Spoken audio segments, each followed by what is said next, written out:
So it's already on? So it's already on? Okay. So I should just leave it on? Yeah.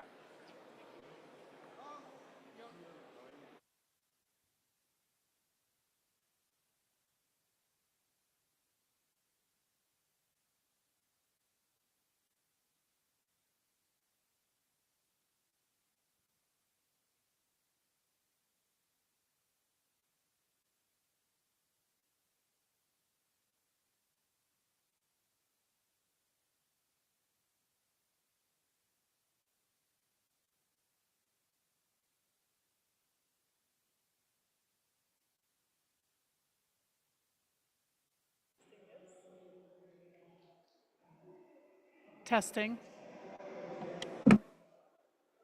Testing.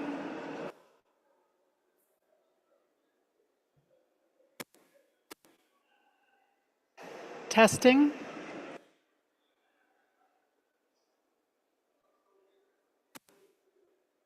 Testing. Good.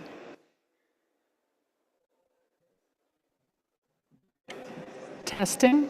Good. Is there anything I need to?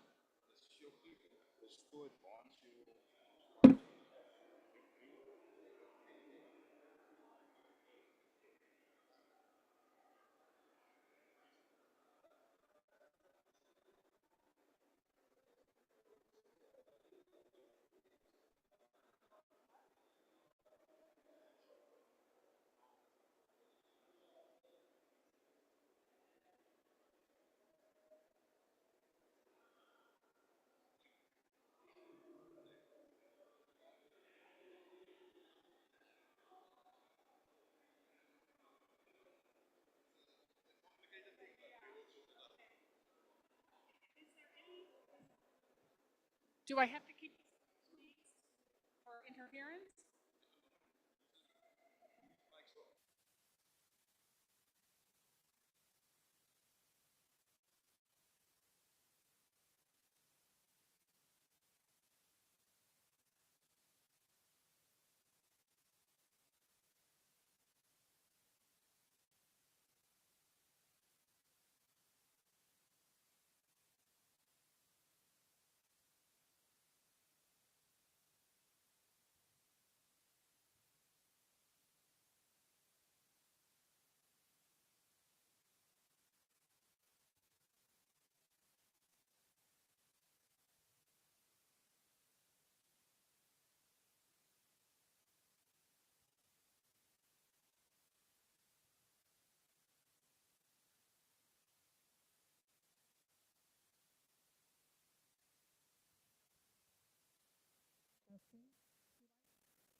Testing. Testing. Do I need to turn it on here? Testing.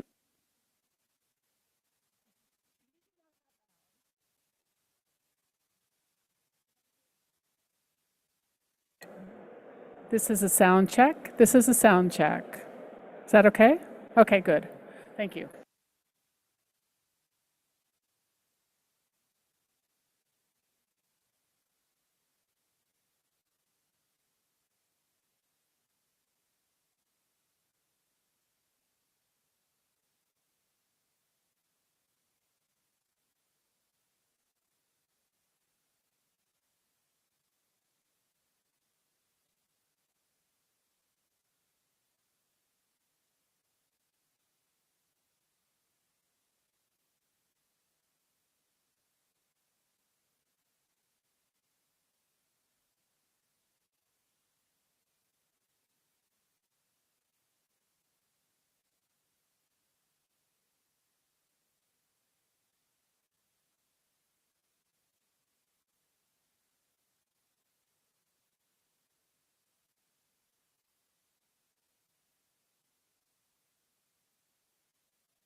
We're going to get started in 1 minute. Yeah.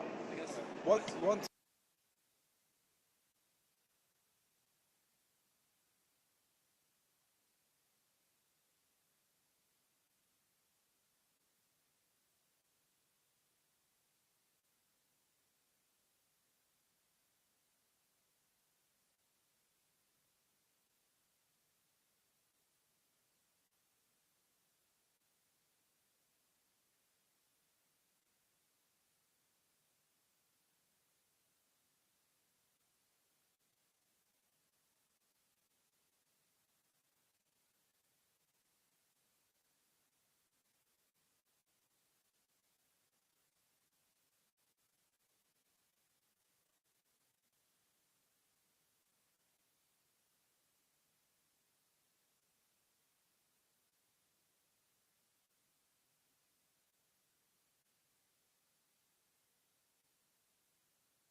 We decided we'll wait 2 more minutes.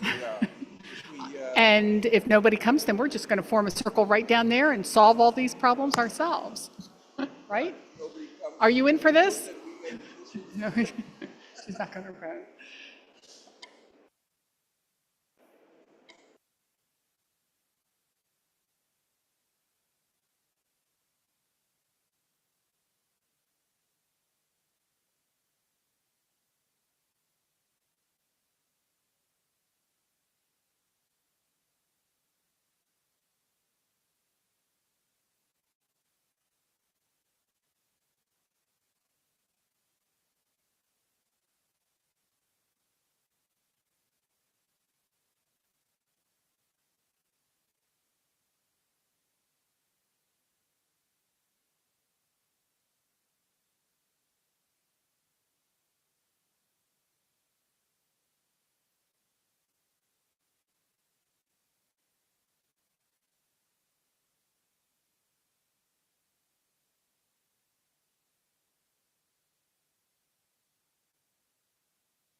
Okay.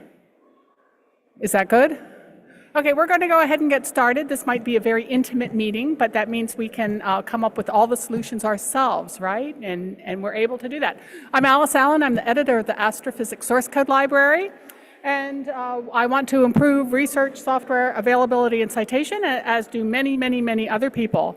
So I want to start off with saying I know a lot of people feel like everything is horrible, but it isn't really. We have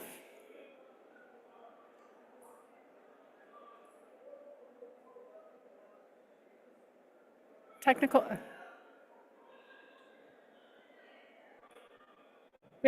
difficulties. Oh, there we go.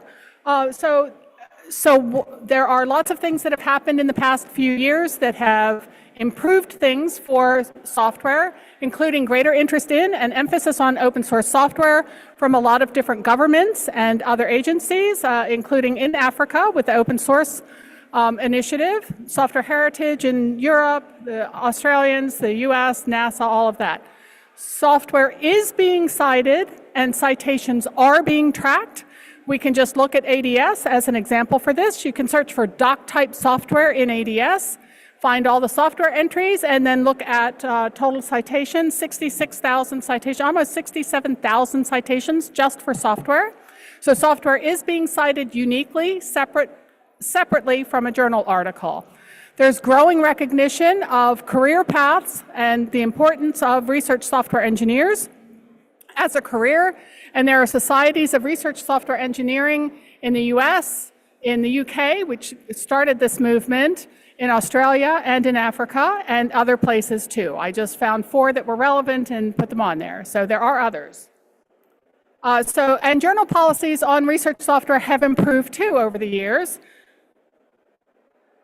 As you can see here, these are straight quotes out of different journals represented here today.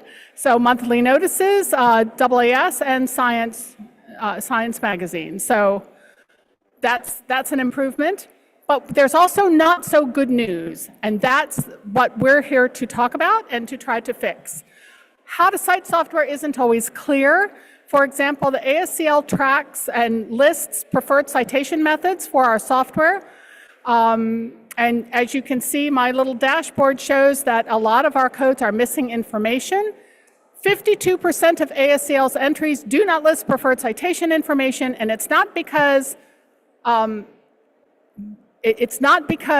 we didn't find it. I mean, it is because we didn't find it. We went out and looked for it and could not find it. We regularly look for preferred citation information, and it just doesn't exist on over half of our entries. So if your software is in the ASCL and you don't have a preferred citation listed in the ASCL, please let us know if you have one, and please put that on your GitHub repo or wherever people come to find your software. Astronomy loses a lot of very good, very talented, very knowledgeable software people to industry. I asked a question on my poster. My poster was titled, "How important is software to astronomy?" And 100% of astronomers use software in their research. And this is what I got on Twitter in response to a post of my poster. The answer, not good enough to give us permanent jobs. That's something that the research software engineer career path is supposed to help with, but it is still a problem that people who write software, good software for astronomy, these great research artifacts, are not rewarded with careers. And that's something we want to see improve too. And one way to do that is to improve the citation of software so it can be tracked, and to elevate software as a first-order research object, just as journals are. So I want to know what your horror stories are. I'm sure some of our editors, so we have the 3 gentlemen on the stage represent monthly notices, AAS journals, and science, and I'll let them introduce themselves. You guys didn't know I was going to do that. So push the talk button. Ralph, you go first.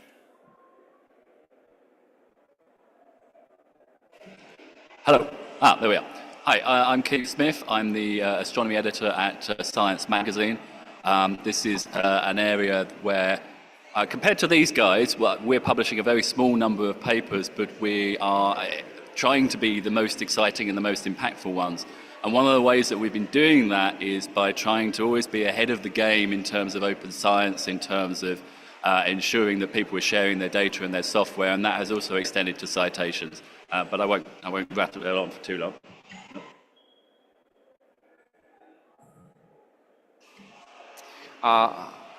Good afternoon. My name is Gus Minch. I am one of the data editors for the Journals of the American Astronomical Society. A data editor is someone who intervenes in your submissions to improve the data and software in that submission. So we spend a lot of time trying to find software citations to recommend that you use, or if you have software, help you to make it citable and make it preserved, versioned, There's a variety of different things that we do. Hi, I'm Ralph Weyers. Good afternoon. I am an editor of monthly notices of the Royal Astronomical Society, and I'm also editor-in-chief of Archive. So I see some of these things not just from the astronomy perspective, but also from the perspective of the other fields that are on Archive. And yeah, I mean, it would be fair to say that we struggle still with how to properly do these things. I mean, our monthly notices since a few years has a required data and software section in the paper. So you have to say where your data are, you have to say what software you used, and we refer authors to some guidelines for that. But I think, you know, the community hasn't completely come to grips yet on how this should be properly done.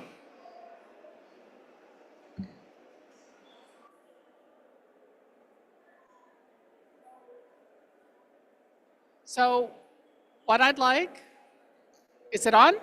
Okay, so what I'd like to do is know what your stories are.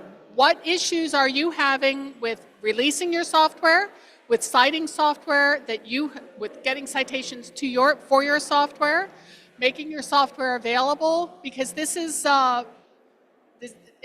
we want to have open science and we want to support research transparency, and one way to do that is to release your software. So this is supposed to be a conversation, not just us telling you things, but you telling us things, so collectively we can come up with some ideas to implement to possibly improve things. So, anybody want to go first? Hi everyone, I'm Joyful Mdluli. So, I mean, I haven't really been using much recently, but then towards the end of my PhD, when I had to complete my PhD thesis, the citing part of it was a nightmare. I just wanted to cry. I still, for the life of me, haven't found a perfect software that helps when it comes to citing papers and also like collecting papers where you have them in one single platform. People have recommended Mendeley to me, and I still struggle to just use it. So I'm just like, every time I have to start citing things, I cry a little before I have to sit down and do it. Yes, it's hard to do it for papers, but it's often even much harder to do it for software because that information is often not readily available. And that's something that can be fixed and can be fixed without too much pain, I think. Yes, no? No? Yes? Okay. Any other issues? We like the issues because we need to know what's wrong in order to fix it, right? Could everyone maybe try to speak up, because we didn't really get what was said before? Sorry. Hi, my name is Sayan Basu. So I work with radio interferometric calibrations and imaging. Can you hear me now? Okay.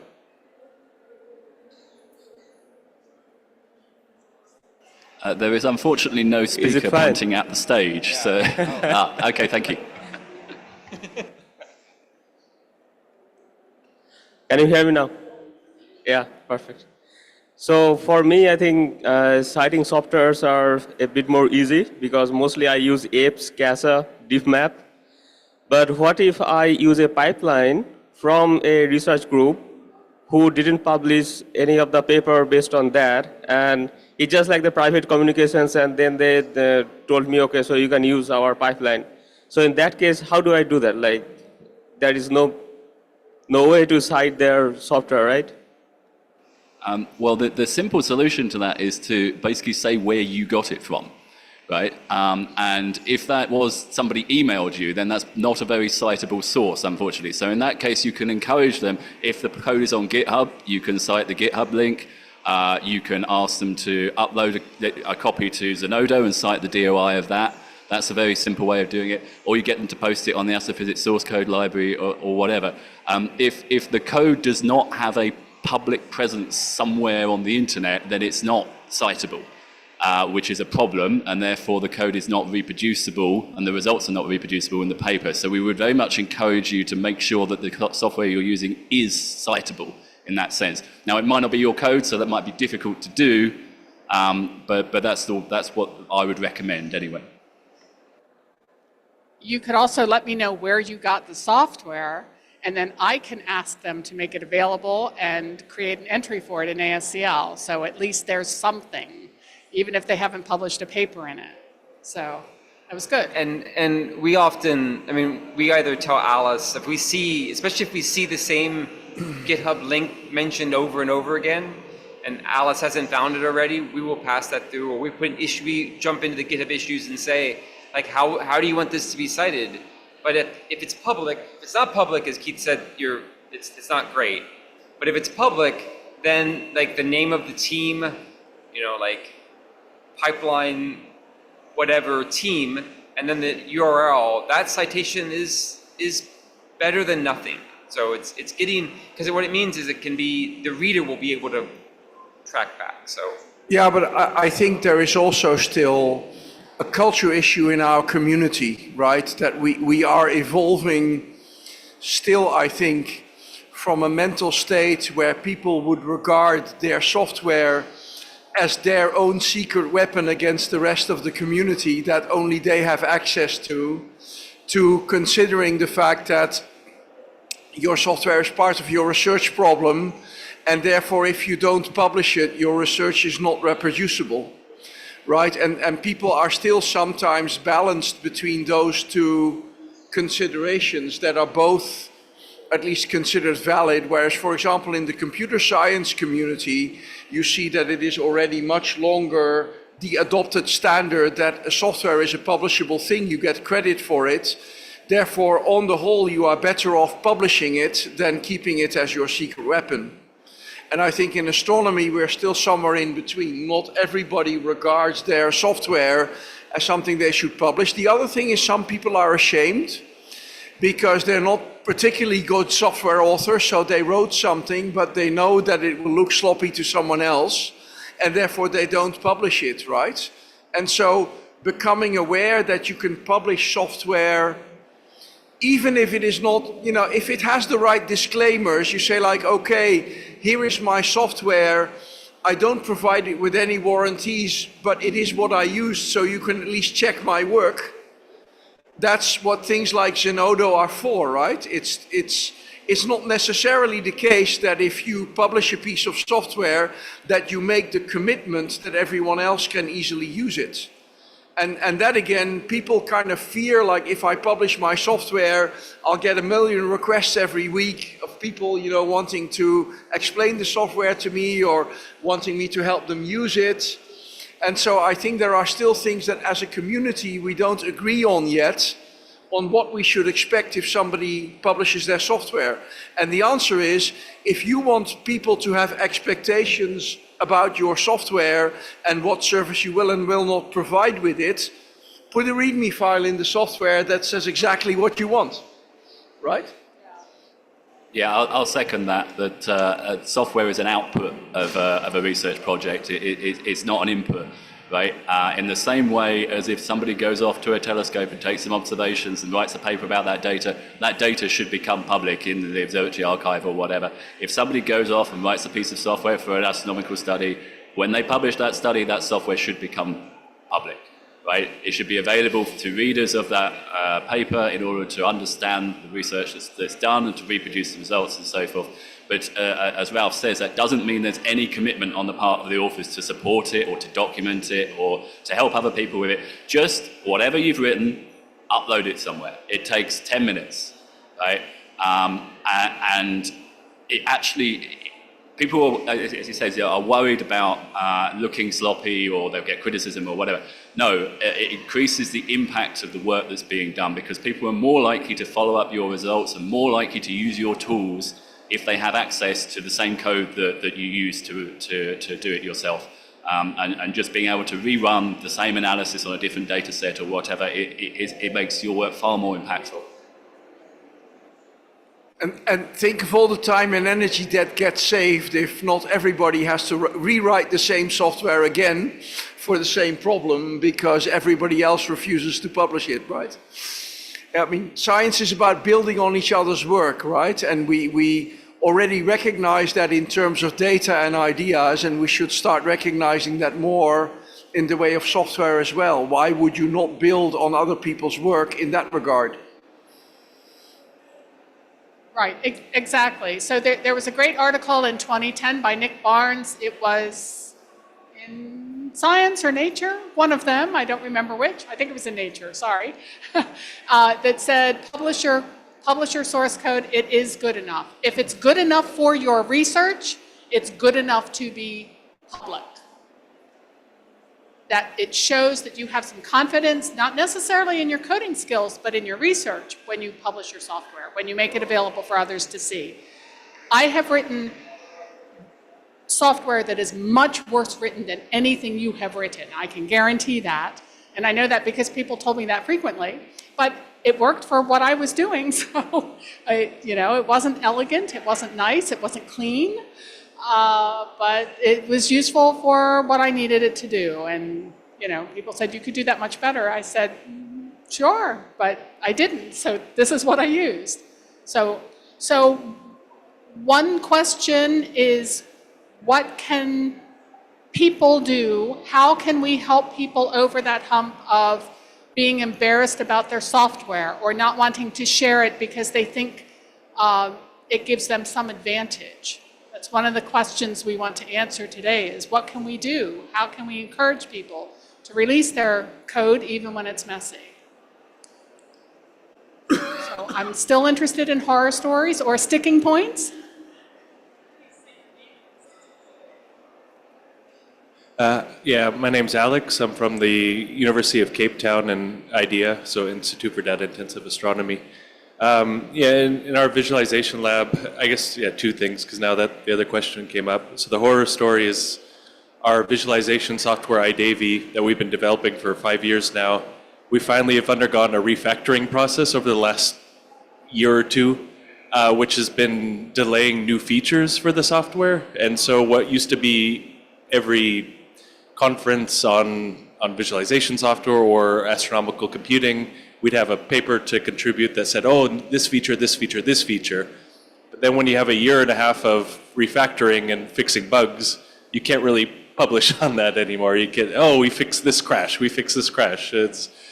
So that's been quite interesting to face for us, where the academic output has been less papers of this new software or conference contributions and more just release notes on GitHub. Sure, but I mean, that is a problem. That is simply a problem of our academic culture, that we do not recognize that work as useful, right? And in a way, that's something we have to fix about the culture of our field. It's not something you can do anything about. And that's just a matter of recognizing a piece of software, even a significant update of a piece of software, in the same way as a paper.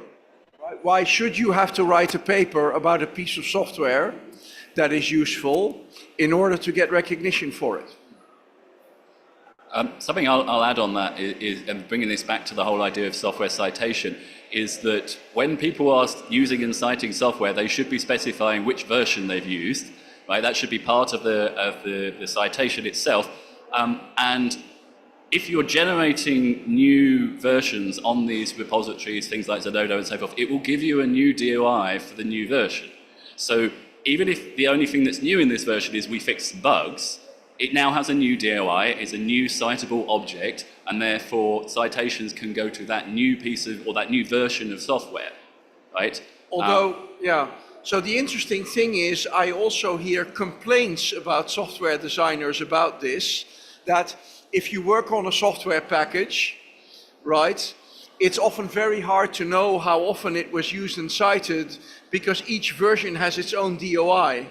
So the citations to this piece of work become kind of vested in lots and lots of different DOIs. So the question I have essentially for Gus, because I think he's the local expert, is should DOIs do something about versioning? Is it really, because DOIs are really meant to refer to static things, and software packages typically aren't. So those versioned DOIs are linked to each other, and systems like ADS that we use to track citations use the fact that they're linked to allow them to roll up. So so someone who wants to know why I have 10 versions of my software, you can actually see how they were versioned, how they're being cited. So you can see, well, this one's no longer being cited because it's old, and this one, the newest one, is being cited. And then those ADS allows you to roll up. That's the term, like roll up the citations for all the related objects, right? All the related versions of that software. So it is possible in ADS to track the accumulation of citation. Okay, but I mean, Is that what you're asking?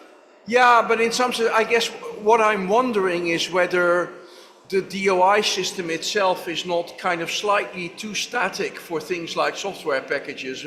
Would it make sense to have something like DOIs with like two-tier DOIs, like one DOI that refers to the main object, and then you know, some bit of it that refers to the versions? I mean, Zenodo does do that. It gives you an overall DOI of the whole package, and then it gives you the sub-DOIs for each version. Right. Okay. Now, how well handled that is by things like ADS and other bibliometric services, I don't know. But that system does exist. It may not be as well used or as well supported as we would like it. Right. There is a project DOI that can be cited for the project overall. in Okay, that addition I to was it. not aware Yes. of. Okay, so let's get. Yeah, and I guess just to follow up with the question on quality of code, that was, I think, as astronomers, a lot of the time that's in the back of our mind. We're not software engineers, most of us. And then, yeah, when it came down to putting our stuff at open source on GitHub, a few of us on our team were worried about, the quality of the code. Does that give you a bad reputation as an institute? But then once we had software engineers from computer science coming into our project, they kind of put our minds at ease, I guess. They said, at the end of the day, the GitHub contributions is the important thing for external people looking at what you've done to the field. Like, you can have bad code, you can have this and that, but if it's more important to get it out there, to allow other eyes to get on your code and contribute to it and make it better, possibly.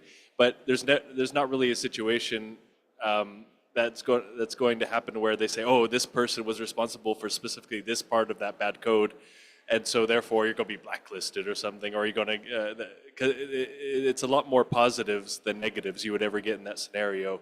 And that coming from computer science was really good for us because we didn't think of it that way. So I mean, at the end of the day, we're refactoring as much as we can to make it so people can contribute to the project. But in terms of going all the way back and saying, no, from scratch, we have to re-engineer this, and that, so we don't get a bad reputation, that we haven't actually put too much resources into in the end. So it sounds like one of the solutions is to make the point to people that exposure is better than elegance. It's better to have the software exposed than to require or expect it to be elegant and well done and not messy. So that's good.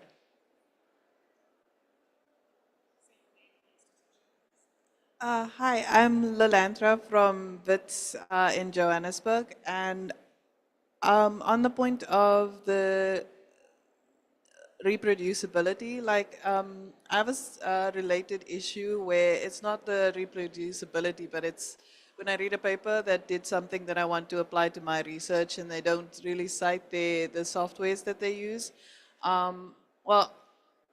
It just kind of, it makes it kind of difficult because now I can't try to use the techniques that they use in like also a slightly different way, because like it might be, because I work with gamma rays, so it might be an X-ray paper and I want to do something similar, and then they might not, they kind of expect other X-ray astronomers to read their papers, so they would be like, oh, they used, I don't know, whatever, and then like they don't cite what software they actually did. And so I don't have any solutions. I just wanted to point that problem out. I mean, this is one area where the journal policies can help, and that they all, as you saw, encourage or in Science's case require all code to be cited. Now, it's part of my job, it's part of Gus's job to look at papers and make sure that authors are doing that, but we're not 100% accurate. Referees don't look at these things, and not every journal has an editor that's looking that closely at what's going into the paper. It's also sometimes a little tricky to, so we have a rule where it's basically anything that's non-trivial needs to be cited. So you don't need to cite, oh, I used a linear fitting function, because everyone can do that in any old piece of software. But where the fine line is between what's trivial and what you really do have to release or cite or whatever is sometimes a little tricky. But this is something that we are trying to get authors to do. And yeah, it's not perfect yet, but the longer it goes on, the more common it is for papers to have that information cited in the paper, the more it becomes a community standard, and the more people will hopefully be doing it properly before any of us have to intervene. Yeah, I would say if it is not even said in the paper how the data were analyzed, then I would say the method section of the paper is then woefully incomplete, and that is something that the editorial system should catch. And as Keith says, it should catch it, but it is a human exercise to review papers and to be an editor, so sometimes things get missed. But typically that would be considered an academic error. Well, I just want to add, I know you want to respond, and I want you to respond. I just want to add that there seems to be a class of author who, when they write papers, don't talk about the computational tools at all. So you have no idea. So maybe in an X-ray paper, they say, oh, I use this tool. And in that case, we can jump in and say, oh, which tool, which version of the tool? We can try to help them be more specific and improve the provenance. But there is a class of article where authors just don't talk about. It's as if they never use software. They literally never use software at all. It's not mentioned in any way. And that class, I'm struggling to figure out how we target that class, because they don't even mention, like, it's as if, yeah.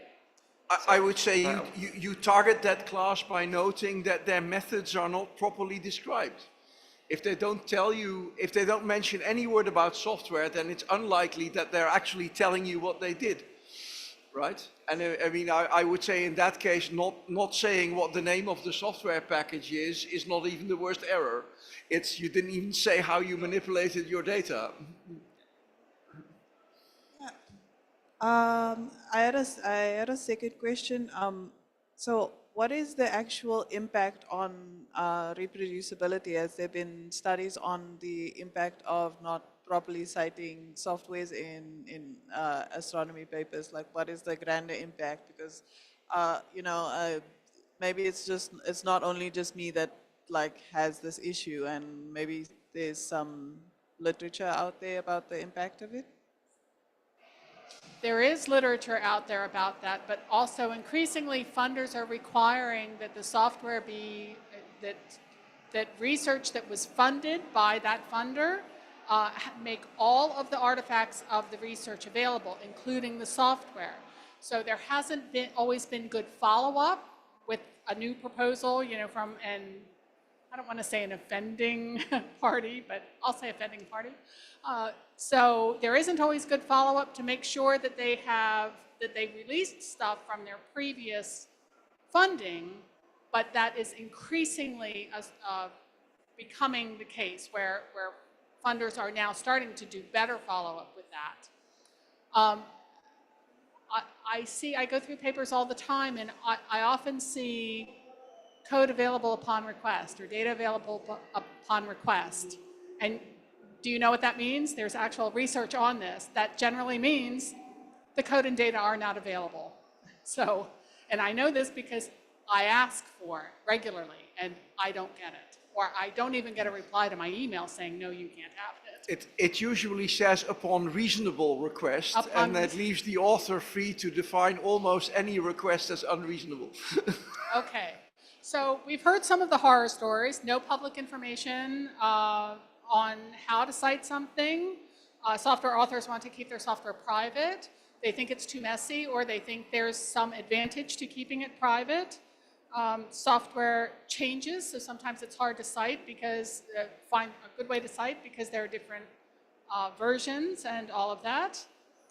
And because the authors are putting efforts into making the software better and they're not writing papers about it. And one of the things we're after is making software a first-class research object, like a paper, like a journal article. So making it citable on its own and letting those citations count for academic progression and job security. Exposure is better than elegance. That's one of the carrots that we have to provide. And hidden software that's never mentioned. I do find this a lot in papers. It's very discouraging. I know something was used.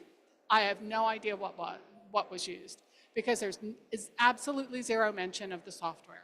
So, but I know from reading what they've done, they had to have used software, and there's nothing in there. So these are some of our horror stories. So I want to know... Maybe if I could add one comment to the last question that was asked, the impact of not citing software properly. I think it also depends a lot on what software we're talking about, right? Almost any subfield of astronomy has a small set of software packages that are very frequently used. And in that case, your colleague in the next office or Dr. Google would tell you in a few clicks where actually to find that stuff and the manuals for it. So it depends a lot. As soon as the software starts becoming a little bit more obscure, you may be you may be facing quite a big chase to find out what was actually done. So I mean, the consequences depend a lot on how well known and how well spread the software package actually is, right? Do you have a horror story? I also want to jump in. You said, I want to be able to reproduce someone's work. Like there's a paper and I want to reproduce it. And so we're talking about first class, wanting software to be first class objects, but we'd also, reproduction is not something that's recognized. Like if you write a paper and I try to reproduce it, I don't get any, like, there's no journal of reproduction in astronomy. So, and a little bit of that has to do with the phenomenon that there's an object in the sky and it's only true at that moment, so there's no way I can reproduce that moment. It's not like an experiment where I can replicate the experiment. But maybe that makes it even more important that the exact tools that you used, I can find them and then I can reuse them and reproduce your results, right? There's a big gap, and I know Eric's going to talk about that.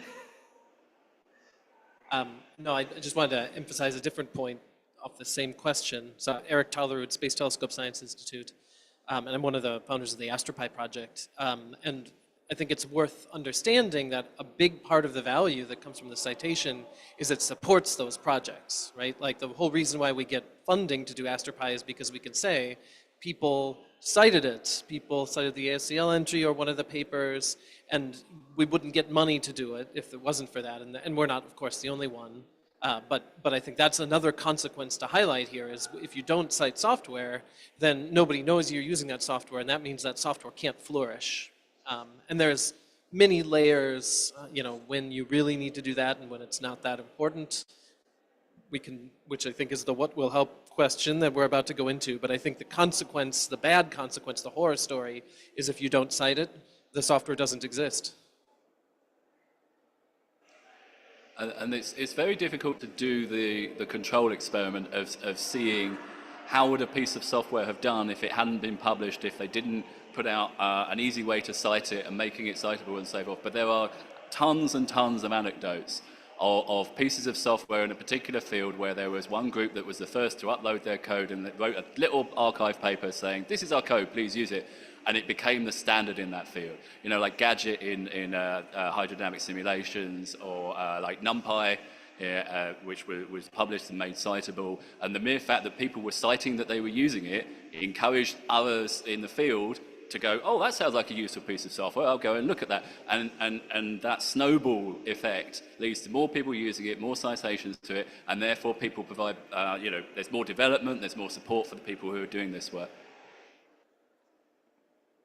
Yeah, I think those are actually two perfect examples because they illustrate the situation where I think what you said is absolutely true of Gadget, but interestingly, I don't think it was true of NumPy, right? The NumPy paper, when you ask the guy who wrote it, Travis Oliphant, he doesn't really think it was important for like his career or the development of NumPy or whatever.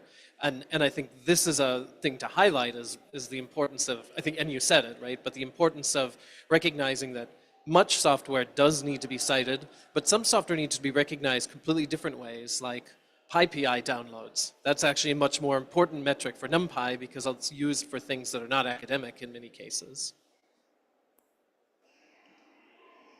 Yeah, I have to say that this kind of citation discussion always makes me feel a little ambiguous because we're trying very hard in the world of academic evaluation to move away from counting citations. And so on the one hand, I recognize that we should treat software in the same way as paper so that it gets credit. And on the other hand, citation is a crappy mechanism for evaluating the value of something. So I have to say that I always feel a little giddy when I talk about this in this way because there is that other side of citation that is not so good. And I agree with that, but citation is what we have now, and we have people who are building their careers and need to build their careers now who still need them. And I would love it if academia found a better way to do that, but they haven't yet, and it's not our responsibility necessarily to find that better way. I would say academia is seriously on its way to moving away from that, right? Okay. There are formal evaluation criteria in most universities now no longer include citations in my corner of the world.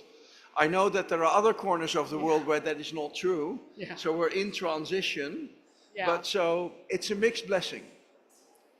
But so to some extent, somebody with some authority saying that your software is useful is almost more important than counting citations. Right. So what will help? What would help you? What sticking points are you seeing? And what would help dislodge or mitigate those sticking points? And what can we use as carrots to encourage people to improve the availability of their software and the citability of their software? That's why we're here, to find and to help people have careers in software so that we don't lose them all to Google. So, any ideas? Alice, sorry to once again kind of interject a high-level thing. All right. I think one of the things that you are seeing in here when you're talking about careers in software development is that academia has never been great in rewarding the technical side of fields, right? I mean, the woe that we now talk about for software developers, that they don't get the same recognition as people on an academic track who write papers, was true, is still true, and was more discussed about, say, instrumentalists, people who build instruments for other astronomers to use. Again, those people had a much harder time finding a home in an academic institution than people who only use the instruments and write papers with them. So I think it also in that regard, it is part of a slightly more generic problem. And that is, how do we recognize that software is now so important to astronomy that academia has to provide a decent academic career to people who work mostly on that software side. And that's an old problem, right? Yes, it is an old problem, and that's where the research software engineer movement is helping, because universities are now hiring research software engineers to work with domain scientists to improve their software, to optimize their software, to improve its performance, fix bugs and all that. So that's great, but we don't have that everywhere yet. What can we do to encourage that? there's a great, you want to mention the paper? No?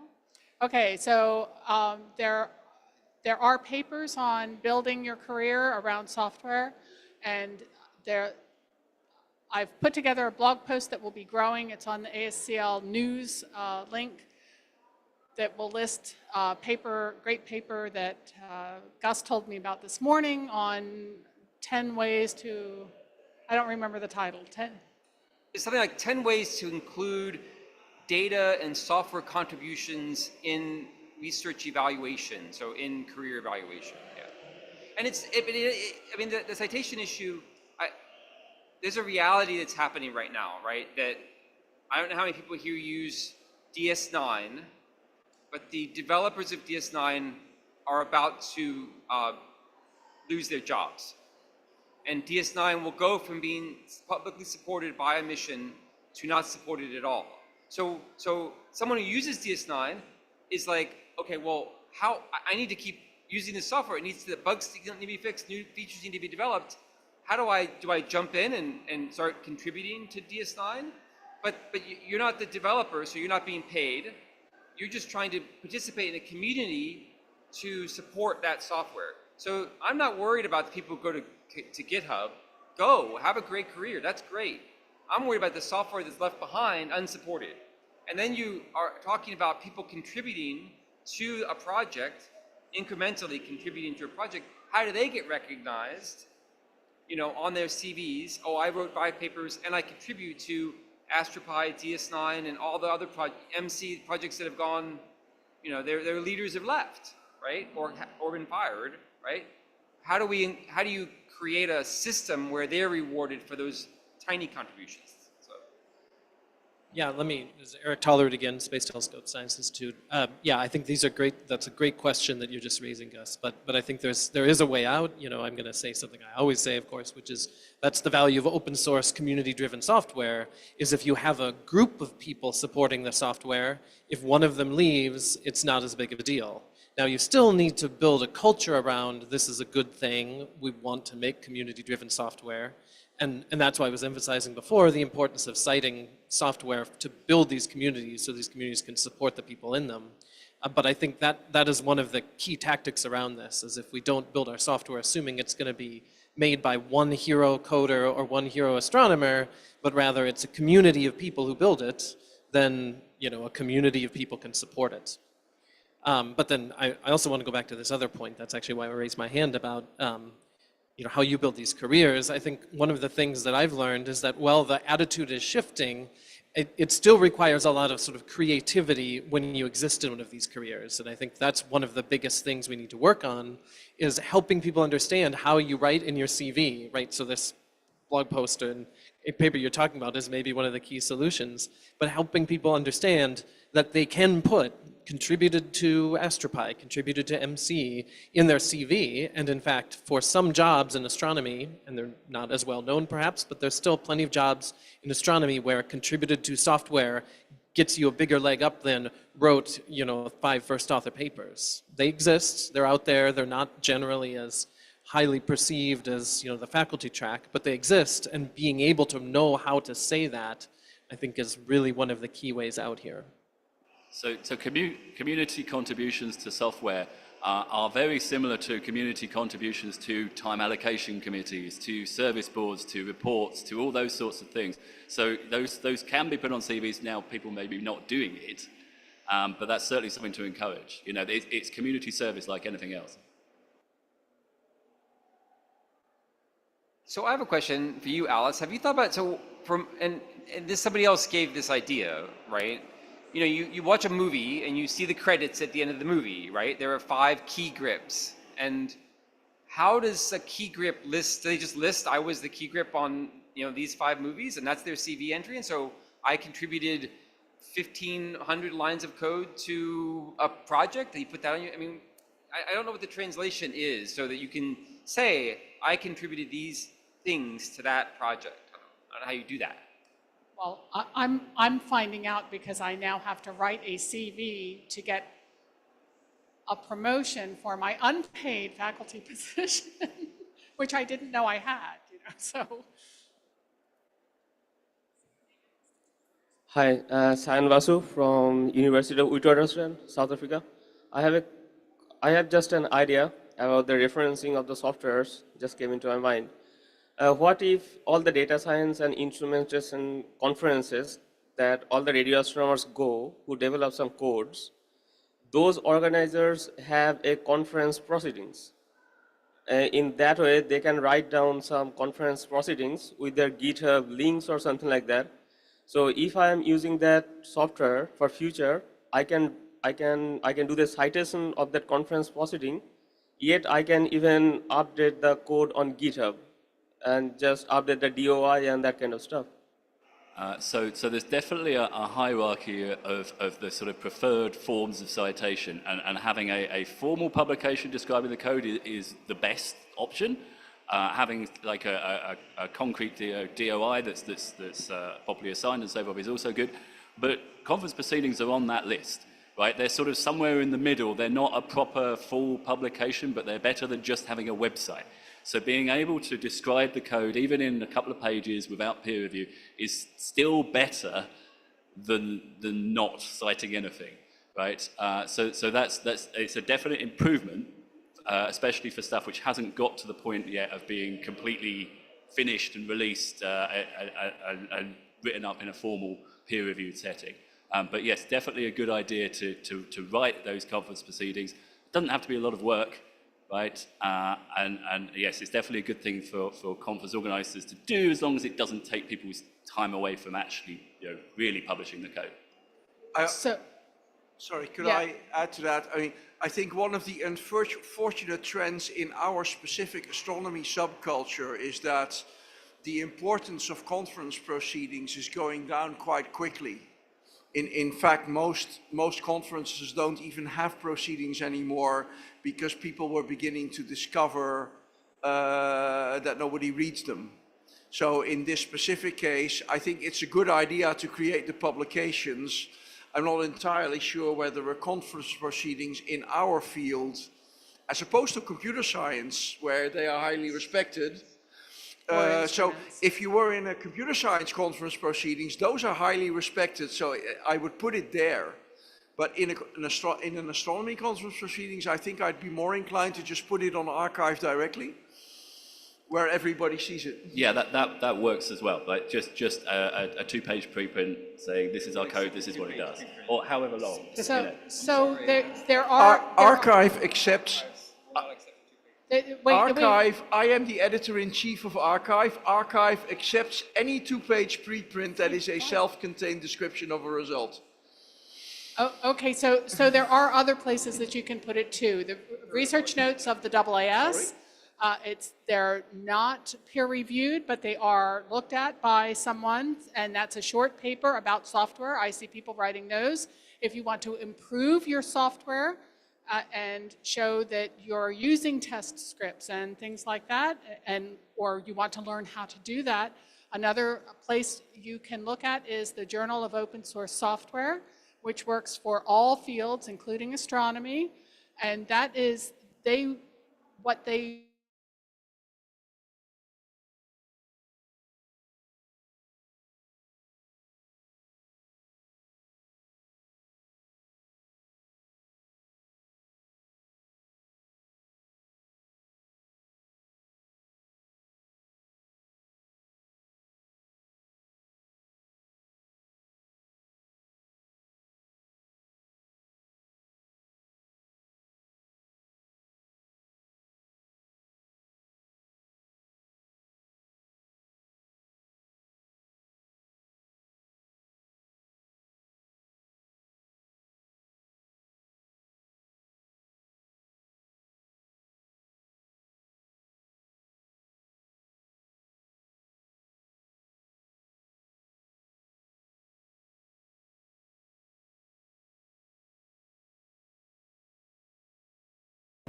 is that, they don't count for as much in some nebulous way that nobody wants to define but is still somehow true.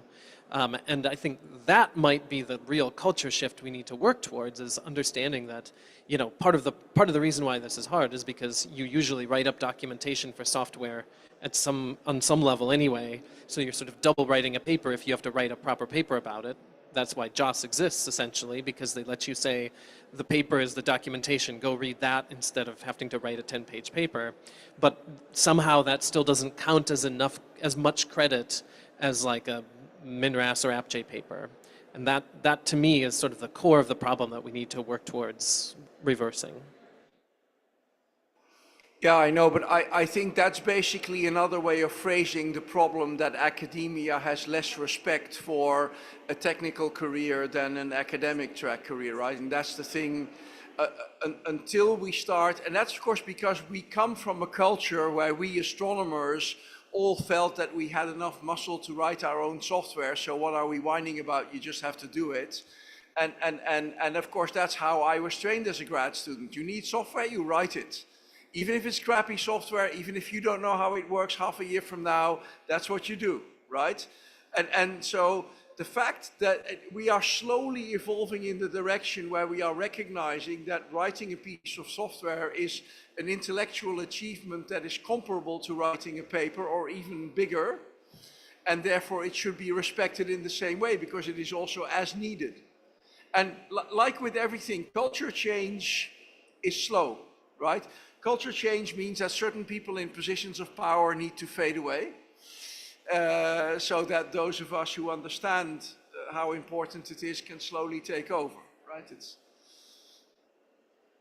I was just wondering, this is more of a question. So would it, in terms of publishing the software that you used for your paper, wouldn't it be more useful if, like, say for instance, with me, I work with gamma ray binaries. So there's the bigger kind of software gamma pi. So I think it would have been a lot more useful if, like, I had a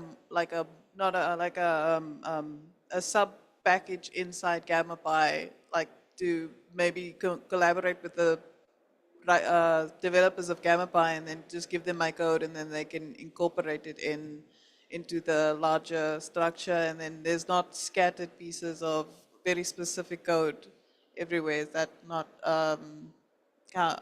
is that a thing that people do? I think Eric has something to say about that.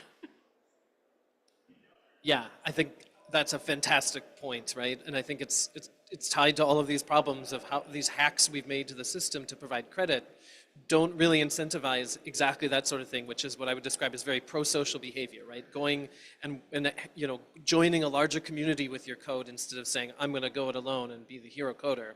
And I think the reality is we don't have great mechanisms for that, because there is a perception that if you go into a larger group, you sort of get lost in the crowd.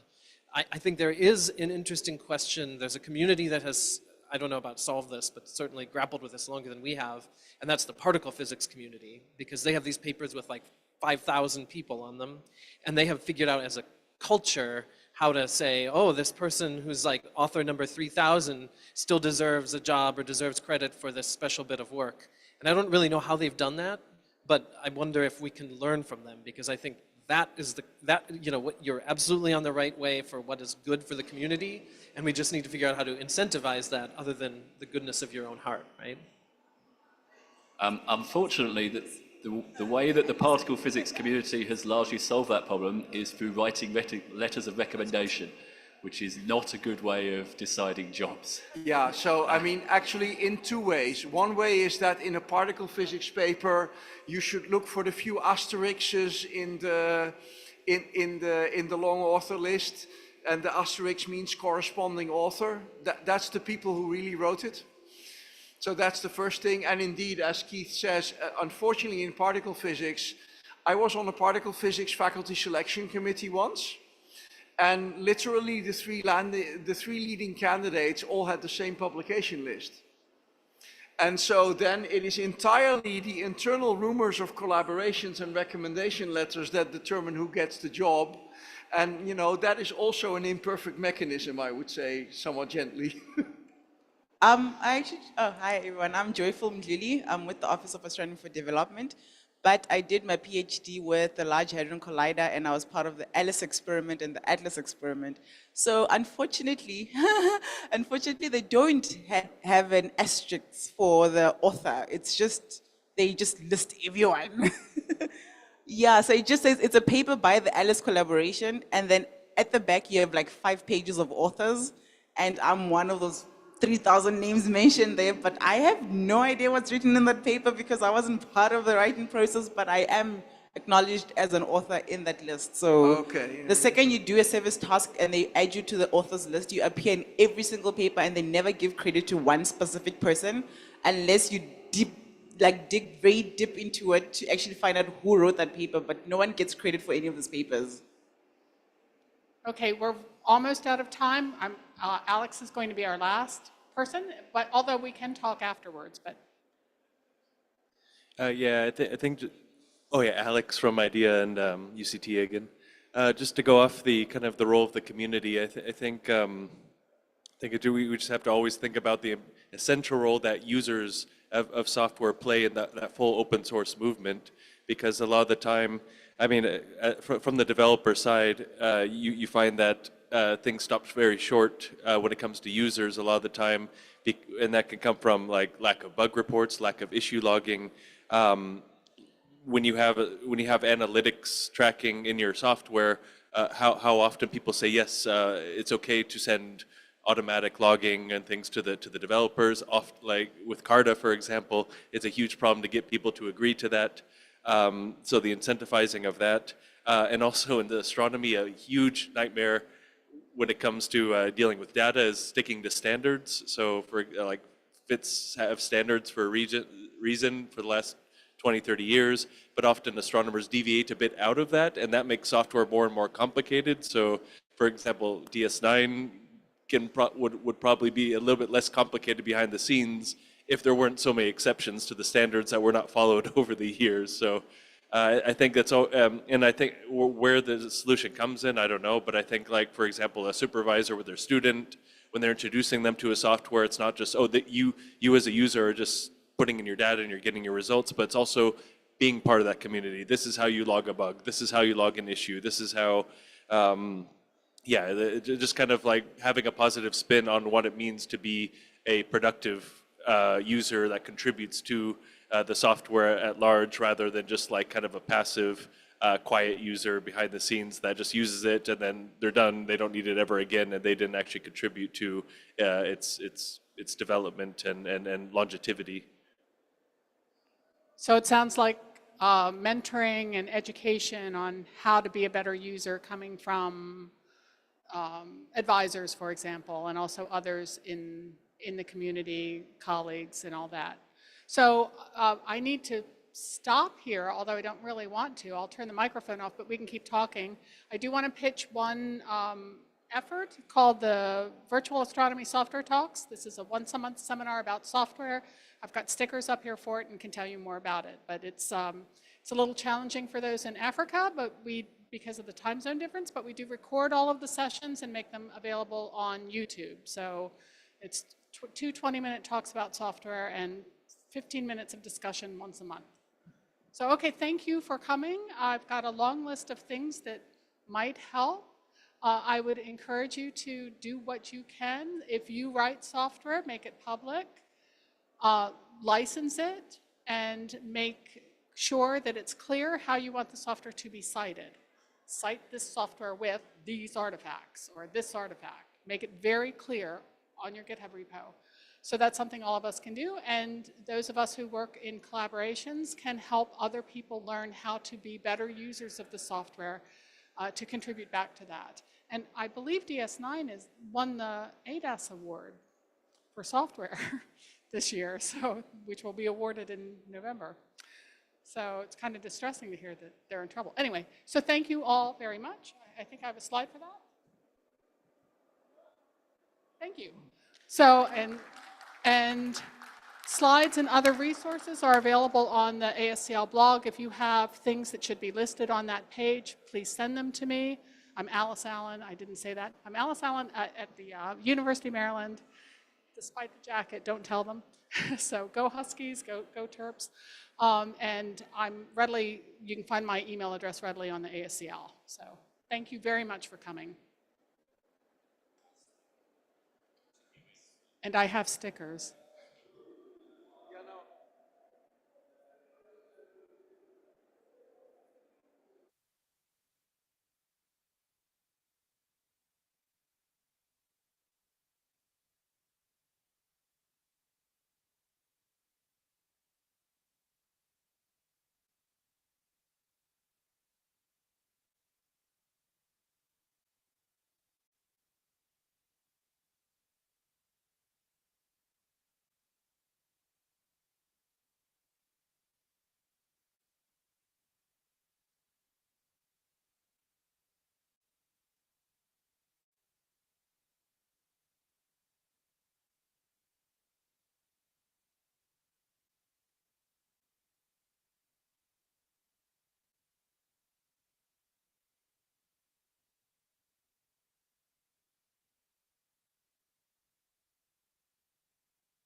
Senegal.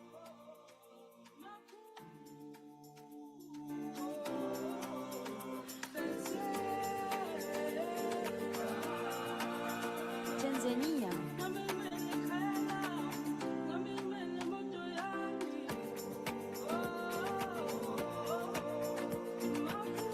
Niger. Mozambique.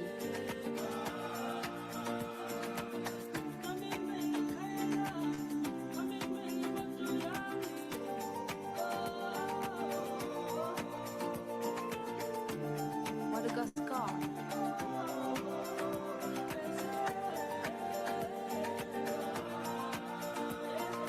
Ivory Coast.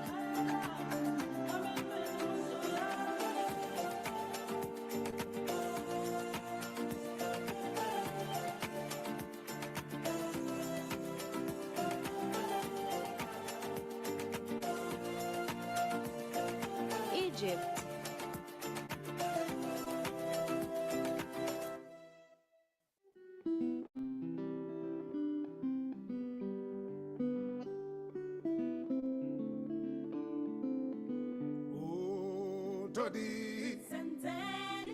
Cameroon.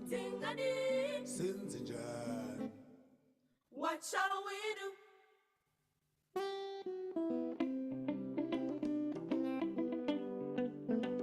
Cape Verde.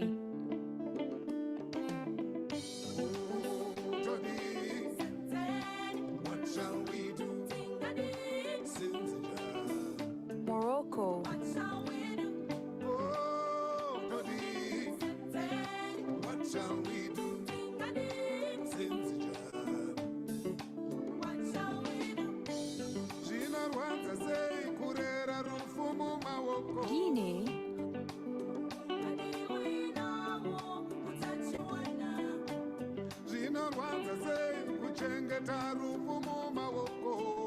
Congo. Vazvababata pamureri pasina raramo.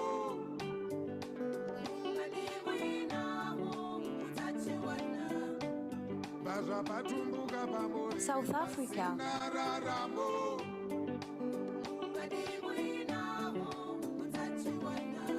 Yeah, Jody, what shall we do? Ethiopia. Oh, Jody, what shall we do? What shall we do? Algeria.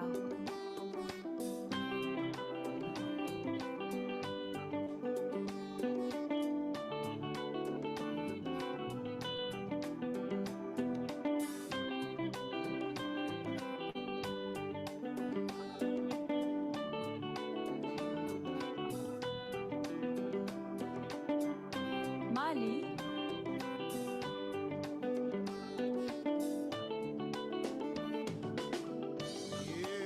Namibia. What shall we do? What shall we do? Yeah, Jody, Ghana. what shall we do? What shall we do? Zvinarwadza sei kubhinywa newaugere naye. Chad. Zvinorwadza sei kubhinywa neakabvisa pfuma. Mauritania. Achiziva unawo utachiwana. Togo. Ende uchiziva unawo utachiwana. Kenya. Oh, Tony, what shall we do? Tunisia. What shall we do? Oh, Tony, what shall we do? What shall we do? Yeah, Tony, what shall we do? Zimbabwe.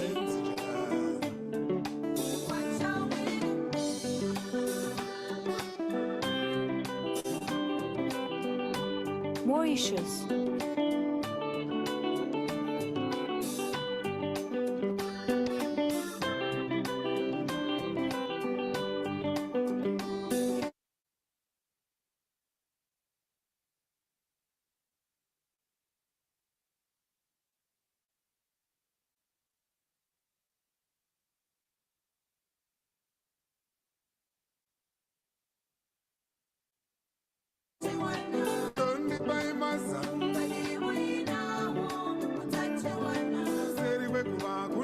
Uganda.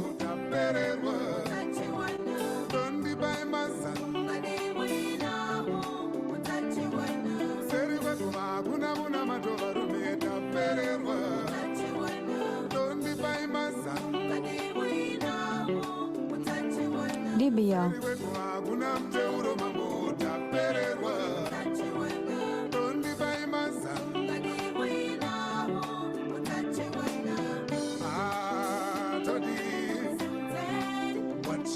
Benin.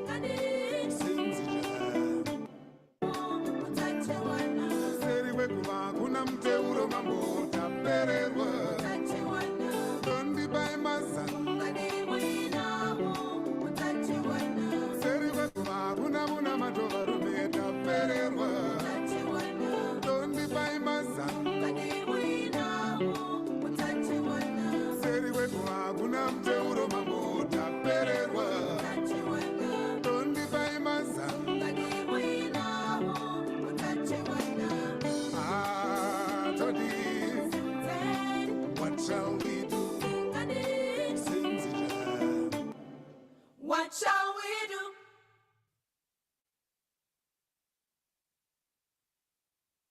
Welcome to a journey across the skies of Africa, a continent not just rich in cultural diversity and natural beauty, but also in astronomical heritage. From the far north to the south, west and east of Africa, join us in exploring how the wonders of the universe are being brought to life across the continent.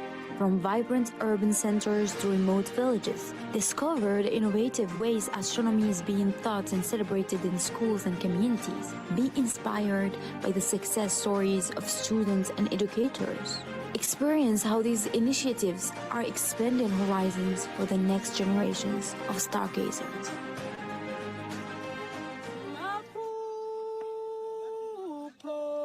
Nigeria.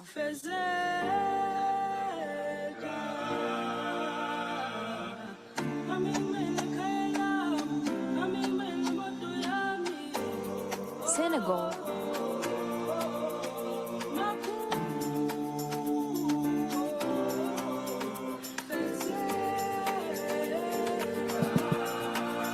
Tanzania. Hello, hello. Great.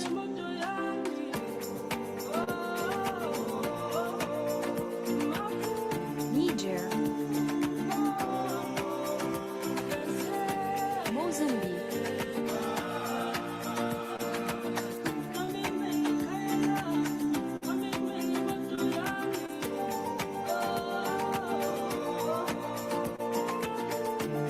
Madagascar.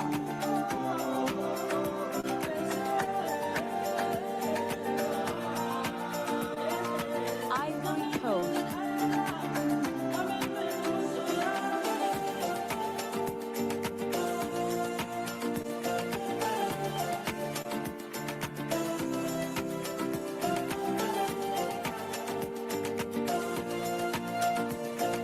Egypt.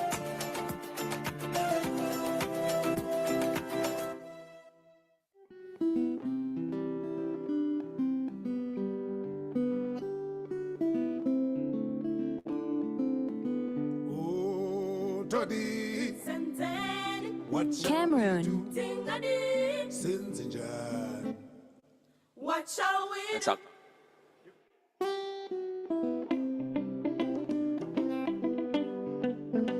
Cape Verde.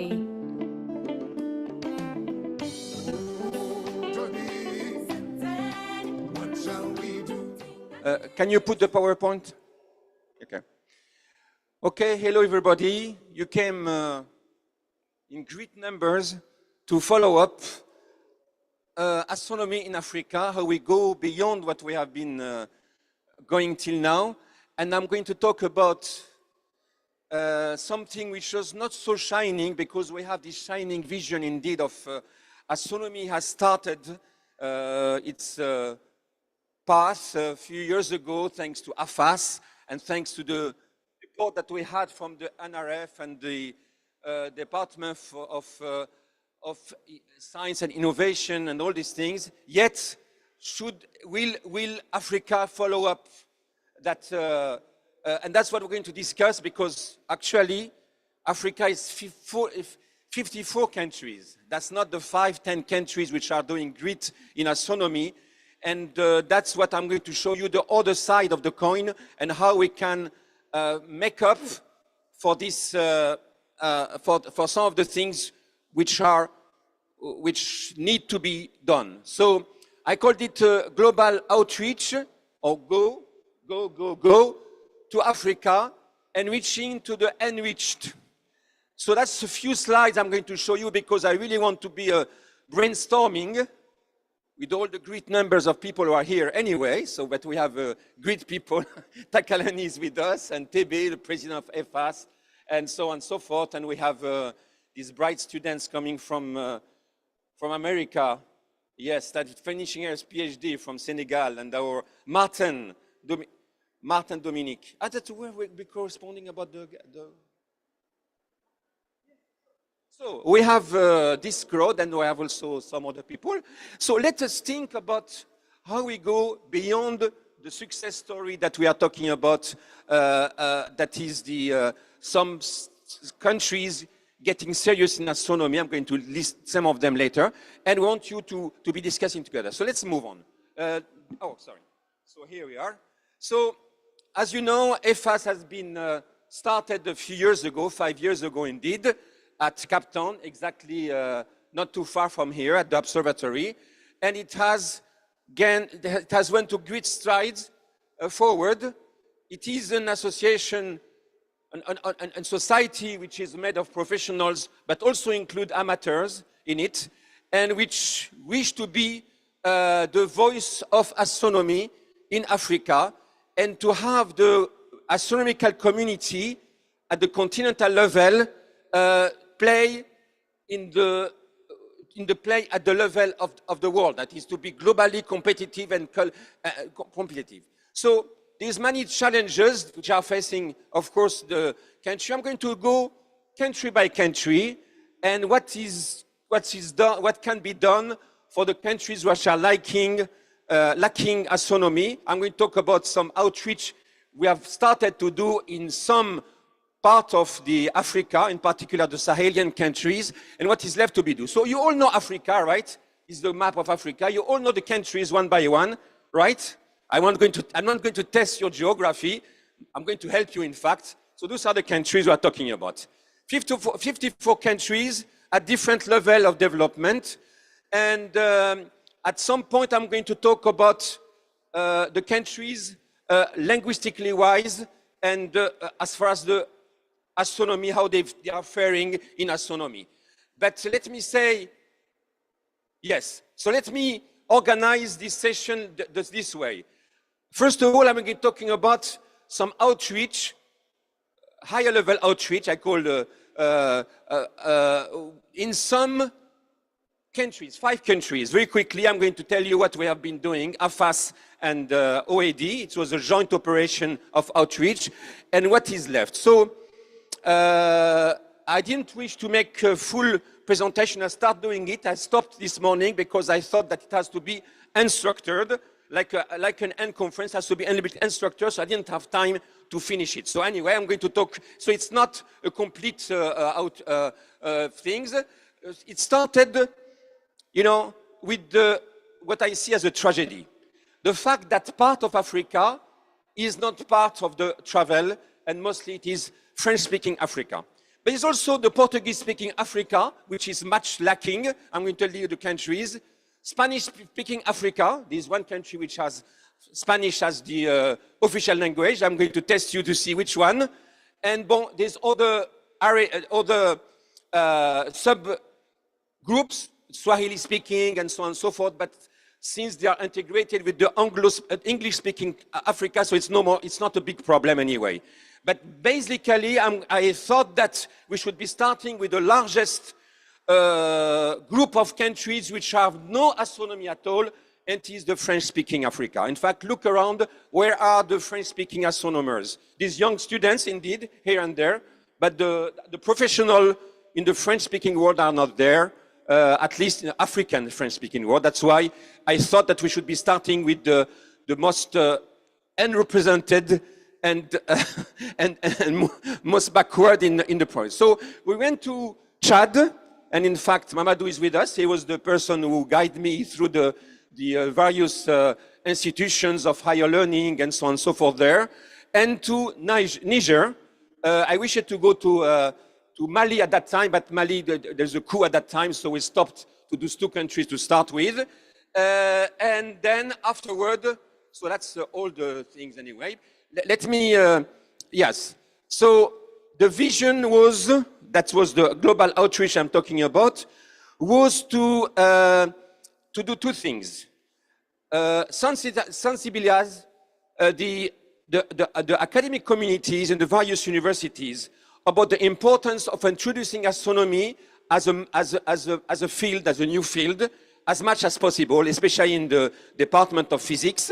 And also, I have met to all those countries I'm going to talk about. Is also afterward I'll talk about the Guinea, the Mali, and the Republic of Congo. The Democratic Republic of Congo. I met the person in charge of the educational system. Especially in Mali, I met the Vice Minister of Education and Programs and all those things. Try to motivate them to introduce astronomy as a matter, at least at an introductory level. And then to the civil society and the educational system, the high schools, the general public, also to have astronomy to become of importance to them. So that's what I done to all those places, sensitizing the people. So I'm going to show you, yes, so that was in Chad.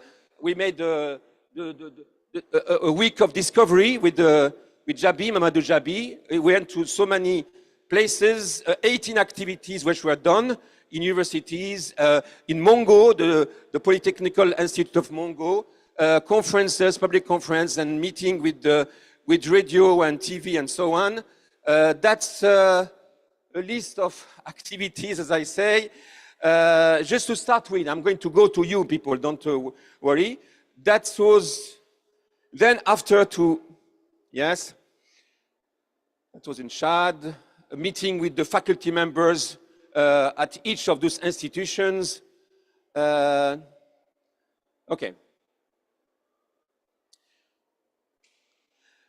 Same thing in Mongo, and then same thing afterward in Niger, in Niamey University. So let me go quick on that. High schools, that was the, okay. That's also a rich program of conferences and meeting with the officials about introducing astronomy in various places there. Okay, that was, yes, so anyway. So, let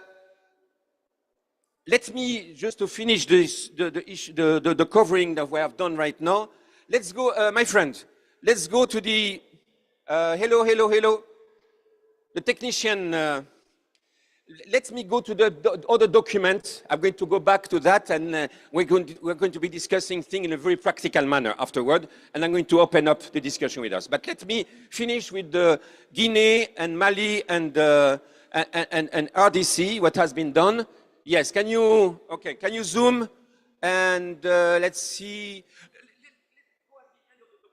At the end of the documents, there is pictures. I'm not going to read the text. It's a lengthy text. It's a kind of executive report which discusses the various things we have done. Wait. Yeah, that's Guinea. Yes, okay, go at the end, towards the end, please. When start the pictures. Okay, so that's a diaporama.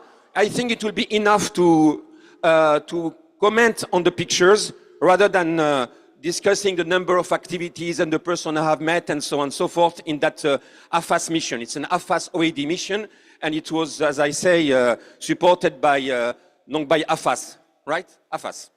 So that was, in Mali, I was lucky to have the right contact. It is the NAIC of Mali who helped me a lot in that. So we met the colleagues from the Department of Physics. All the Department of Physics were mobilized with the head of department, the dean, and so on and so forth. And we discussed at length the program and how we can introduce astronomy there.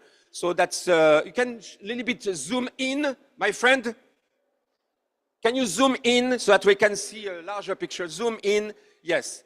And and stay with me because I cannot roll up, okay?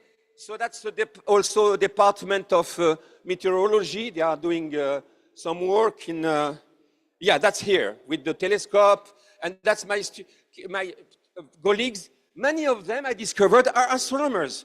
Some are cosmologists, some have done experimental work, but they don't have the critical size to start astronomy. So we don't start from scratch. If you look well, it was the same thing when I went to Miami University. At Miami, I found some colleagues are pure astrophysicists, but they are buried in the middle of their colleagues in physics, and they have their skills are not.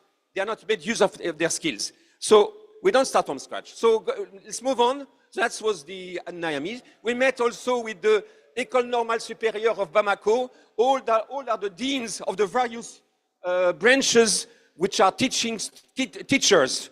They are preparing teachers for the. For future teachers. This is from the life science, from mathematics, and so on and so forth. That's a collective picture. This is the president of the institute, and so on. So that was the idea. Let's move on. Yes, quickly. The next page. Okay, so and then visits at various high schools. Move on quickly.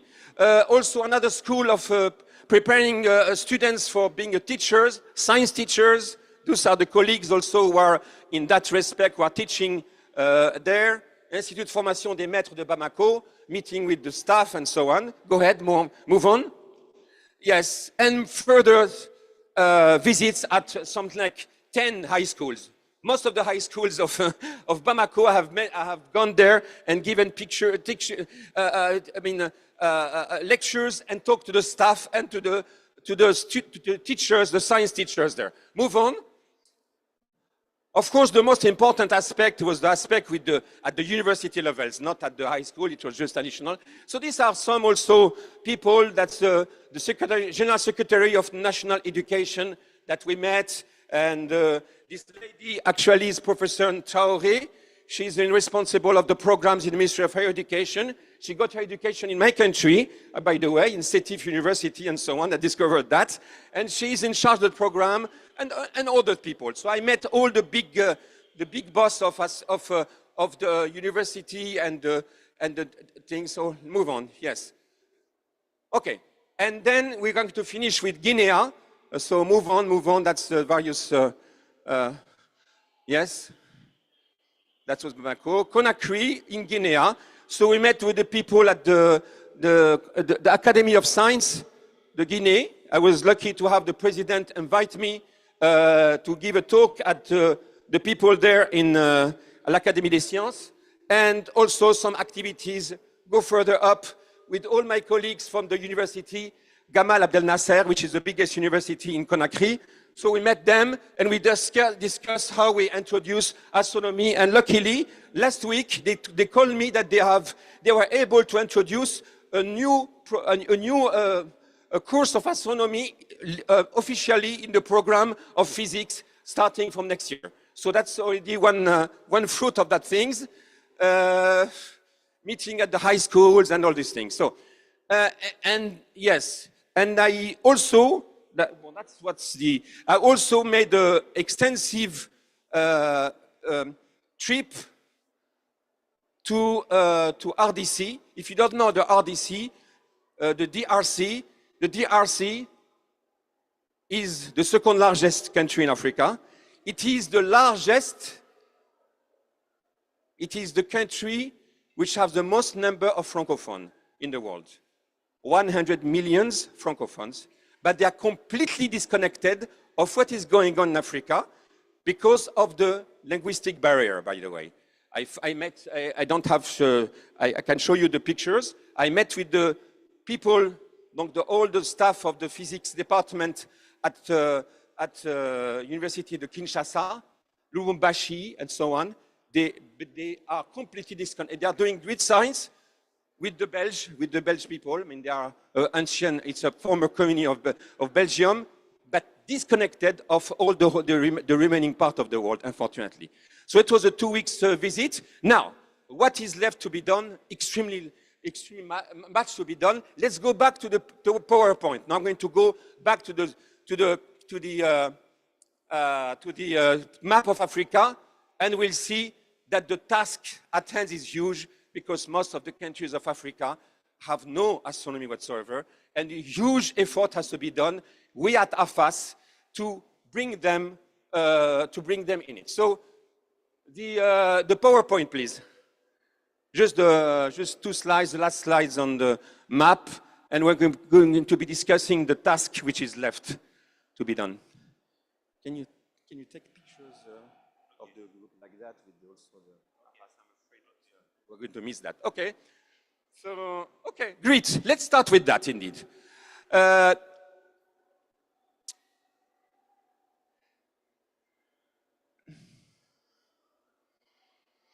What are the various groups in Africa? Don't take me. I don't. What are the various linguistic groups that there are? Let's go back. Sorry, to the map. The map alone in the. Oh, let's keep it like that. Okay. No, fine. So you see, linguistically wise, as I say, there is 3 great ensembles or 4 linguistic ensembles. The English-speaking countries, most of Africa have the English as the official language. The French-speaking countries, there's 2 cases. There is the case of the Maghreb countries which are faring rather well. They have maybe their historical contact with Europe, make them pretty well. I mean, Europe, Morocco, Algeria, although they are also still in the French predicament problem of linguistic, Egypt, and then the other countries, the Sahel countries, from Mauritania to Chad. Sudan is English speaking, and they have some kind of astronomy. South Sudan has no astronomy at all, as far as I know. That's the second group of people are sorry, let me. Okay, that's the countries of the Sahel, French-speaking countries. All those countries. Sorry, go back to the big map. I don't need the details. So those countries here are mixed up. There are some which are French-speaking. You know them. What is B? Benin, very good. IC, Ivory Coast, Sierra Leone, Guinea, Burkina Faso, all are French-speaking. In the middle, it's a mix-up. Nigeria is English-speaking. What is there? This is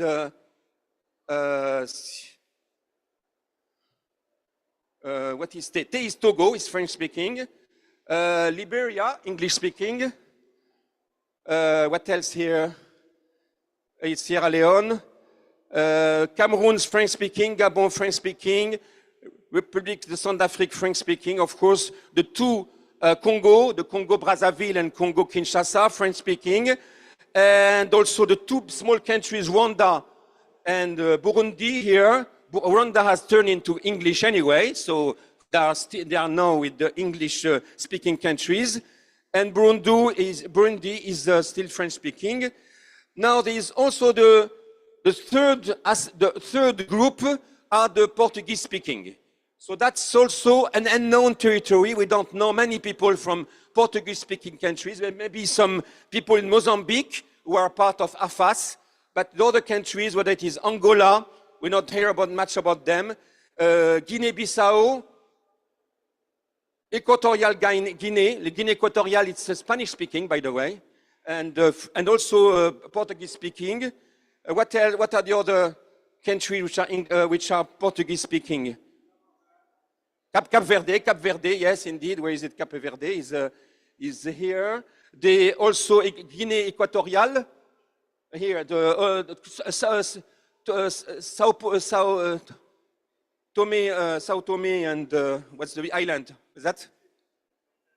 Principe is Sao Tome. It's Principe, of course, you know, Principe. That's where the famous observation of the eclipse of 1919. That's where Eddington has gone to show that the general relativity was holding. So that's here, basically. So those are the countries which are unknown, of nobody, we have never heard of any people of those countries coming to AFAS, except people from Mozambique, possibly. So it's an unknown territory, frankly, and they're not reached. They do some possibly small actions in astronomy at the popular level, certainly, but they are not in the bandwagon of astronomy and the African bandwagon of astronomy. So all those countries have to be reached out, and it has to be a systematic plan. I was trying to push that for many years within AFAS, that we go much further than the small 5 missions I've made, and to reach out. But more to the point, and so now I'm going to come back to you, really. It's not only that we should reach out to those countries. I've done that in 5 countries. I have also, in each country that I've gone, in the Sahel countries and so on, I have put a coordinator. But the means have not followed. It's unfortunate to say that. I've been trying within AFAS and beyond that to have the means which are what? Exchange of teachers, a gift of planetarium, some telescope, not an amateur telescope like Galileoscope, but more serious telescope whereby students who do astronomy can do small projects. Projects in astronomy, study some luminosity of variable stars and so on and so forth. Nobody has responded. I mean, even I should say, even I'm a part of the outreach committee. The outreach committee is still going on with small petty actions on observing some whatever thing and so on. And the science committee is in bigger things. They are not even talking at that level. They're talking about the telescope in Namibia. They're trying to get working, and bigger optical network and so on and so forth. They have not gone at the level that we need them. So let me go back to you, because I see if I keep talking, that will be no meaning in this Unconference. How we go about, you people from different regions of Africa, and we have also Takalani with us, luckily. He can have a bigger vision. And we have Tebe, also, of course, the president of AFAS with us. How we go about going beyond those 5 countries I've been going to reach all the countries of Africa. That's our mission. If AFAS is serious about representing astronomy in Africa, it has to make sure that all the African, there's nobody left behind. At least try to do that. It's not easy. Secondly, the countries which have been reached out and have, with great efforts, and the money of AFAS has gone into that, they should have a follow-up, helping them having those programs, astronomy programs, and helping them in getting at least some scholarship for some of their bright students to do a master in astrophysics or even a PhD track in astrophysics. They should be helped. There's many scholarships which are going on, whether it is the NAS program or some, we have got recently some extra scholarship coming from America, isn't it, from a donor? Some of them should be consecrated, given to those countries who have no astronomy. So that's my thinking, and I want to dynamize the thing and get the things going on at that level, at the level of those countries that have visited, which are ready to go to astronomy, but they have I could not gather the support from AFAS or from other institutions, and give me, please, if there is ways and means that can be done. And for the other countries, the half of Africa, which has no astronomy. I stop here, and let me react to what I said in practical terms as much as possible. I've made kind of diagnostic. I now want you to go beyond and that within 5, 10 years or whatever, how we go about improving the situation, and that astronomy is really in the bandwagon. I mean, Africa is really in the bandwagon of astronomy at the international level, and no, not like now, half of Africa is out of astronomy.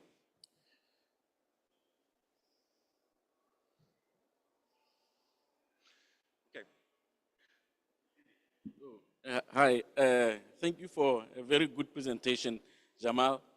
And you are raising very important questions. And I think we need to have action over those things. So I think the first thing to start with is to recognize and acknowledge that although astronomy is not represented in many African countries, there is physics in those countries. And in South Africa, we have the Institute of Physics, South African Institute of Physics. There's large membership, many physicists there. And so perhaps we can make use of the different physics institutes or organizations in the continent as a first stepping stone. And then secondly, we have to use the IAU GA, the legacy of this event, hopefully to help us carry on programs for moving forward, I think. So make use of the Institute of Physics of the different countries in the country, make use of the legacy of this event, and just have more and more workshops, more workshops and astronomy schools and things. I mean, we shouldn't focus the astronomy schools in countries that already have astronomy, but perhaps start having these events in unrepresented countries as well, and just much more visibility of astronomy. Even at the teacher level, we should do that. But in practical level, you are the president of EFAS. We have been trying for years to get the people from the outreach committee to work on that, from the science committee, but they have other shining things they're trying to do, and they don't go down at the level. They are not African-centered enough. They are looking at the bright spots, and there are bright spots in Ethiopia, in Egypt, they go there and they help them, but the way there is no astronomy, they don't have that feeling of duty toward them. They are going to where the things are and working. They're trying to make it working better. But the underdog, the people who are in the middle of things, they are not yet, and you are the president. I am also part of that. They are not involved in that. Please, you want to say something? Yes, okay, you're okay. Yeah. I know this looks very daunting and very discouraging at this level. Let me give you an example of South Africa. When I graduated my PhD 30 years ago, is it 30 years? No, 20 years ago, there were only 3 black PhD astronomers in the country. Right now, they are all over here. I mean, I've met many of them. So even though it looks a little bit depressing right now, if we just continue with activities and more visibility and training of students, give it 5, 10 years, the picture will be different. Sorry, I contradict you. It doesn't work that way. South Africa is a special case. First of all, forget it. South Africa has gone great strides in the right direction because they have all the infrastructure and all the things. Talking about underdog countries, not talking about South Africa. South Africa it's a shining example itself. It cannot be applied to the other African countries. No, sorry. Let me follow on other things, because really, you go to South Africa, you have killed the debate. South Africa, of course, we know South Africa has a great means and the government and tremendous capacity in astronomy. Don't bring South Africa in the game, otherwise you have killed the subject. As far as I'm concerned, I'm going to go back to you. Let me hear from other people. Takalani, you want to say something possibly, but I want you people to talk about it also. You in the things. Okay. No, I don't want to sound like I'm defending Tere, but you will see that even in South Africa, even though we have some of the well-established universities, we still have a long way to go because we still have a lot of previously black universities. Let me just give you a sense. We have 26 universities in South Africa. Only 9 of them are involved in astronomy. So you ask me, what is 26 minus 9, 17. The majority of the universities here are not involved in astronomy. So we still have a long way to go in reaching out in the same manner, but of course, maybe slightly different. But let's go away from South Africa, because I don't want to I was just trying to compliment Tebe in one of the other two things, but maybe one of the suggestions that I can bring forward, Jamal, and really, I must thank you for your persistent, effort in this. Hello? Yeah, I must thank you for the persistent effort. I know sometimes you get very frustrated within AFAS, but sometimes, I mean, AFAS is only 5 years, so there's still a lot of learning and things that must still be done. But I want to bring two specific proposals on the table.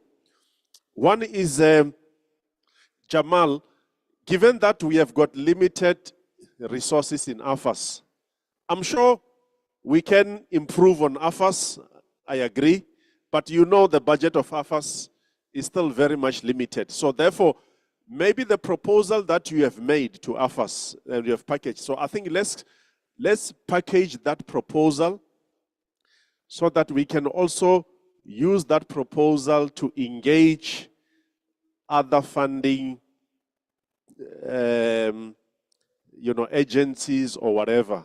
I mean, I must put myself, because I'm also working on the AFAS fundraising committee, I should take responsibility. But all I'm saying is that as part of this GA, we have seen how other partners have come on board. We have seen people like the Simons Foundation that have given lots of money to support African delegates to come to this conference. So maybe, I agree, maybe as a legacy, let's go and engage people like Simons Foundations and others and give them this specific proposal that as part of the legacy, why don't you commit some budget to do this noble work? It's a specific proposal. The other one that I want to suggest, Jamal, is that the people that you have established as contacts in the countries that you were reaching out to, maybe also bring their contacts so that we include them on our AFAS SEO distribution list and whatever. And maybe not only the contacts, maybe everyone that you meet in those universities. I hope you have maybe a database. Bring all of those people. Let's include them in the AFAS SEO distribution list so that at least, because you know on that list, every day when I open those emails, there is always an opportunity for scholarships, opportunities for exchange, opportunities. So there are many opportunities in the world of astronomy so that we already bring those people to be part of us, even though there is nothing happening yet. But sometimes just sharing information can go a long way. Thanks. Remember, they are French speaking. They are not easily understanding what is the offers and enter into the offers and the various complications when you try to apply. But you're perfectly right, and I take note of that. And I ask them all to be part of the African list. And there should be all in African list, that the SNO is. I'm going to go back to you, Tebe, but I want to hear some other people. Let me hear from Mamadou. Then, Okay, thank you. I'm so sorry for my English because I'm not, I'm French speaker. Okay, but what you say now is, I say is not good because sometimes okay, we are seeing if you send the opportunity for scholarship, all this. But one thing you forgot, we are French speaker. All the scholarship you are sending is in English, and also you have to. The majority is from Africa, South Africa. if like me, I'm Chadian, and I can't apply to come to study here. The one of the the one of condition they tell you the courses you will take it in English. This is the one barrier I can't. You see, maybe I am say if Afas will do what he will do for the francophone, the French speaker, maybe sometime he will find for us the scholarship in astronomy, even if not in South Africa, in other country. And sometimes when you are sending the opportunity also, all is in English. You see, we are trying now to learn English, but if I'm trying, not all the Chadian people will try to know English. You see, maybe in Afas you can just put some translator, maybe something in English, in French. I don't know. This is also my suggestion. Okay, thank you. Actually, I will disagree with you strongly. The French-speaking people have to do some work because everything is in English. And if you are waiting for the things to be in French, then go to the French, and even there, they are doing everything in English. So you have to also upgrade your capability, and you have to do some efforts. But I agree there is some barrier, but don't make it an absolute barrier that we have to go down and skip in the French trap. French have entrapped us often, and we should do an effort, I believe. Sorry, that's my point of view. So go ahead, please. Hi, I'm Prashanjit. Yeah, may I speak? Okay, speaking as a non-African, I am from India, work in Switzerland. I have taught a little bit in African Institute of Mathematical Sciences in South Africa. Is it better now? Yeah, okay. Hi, Prashanjit Saha, working at University of Zurich. I am from India. And so speaking as a non-African, who's taught a little bit in Senegal and in South Africa, astronomy. One point which comes to mind is it would be nice if there is some project, some research project which gives a vision, and it's unique and it's scientifically interesting enough that even the rest of the world has to pay attention. And what could such a project be? Yeah, what could such a project be? Now, radio astronomy is in some ways ideal because it involves essential cooperation between people as far distant as possible. And okay, so SKA phase 2, we've all heard about that. But there was a very interesting proposal put forward in one of the sessions, I forget which one, but you will remember, by George Miley from Leiden, who suggested having essentially something like the low frequency, something like, he called it GLOFAR.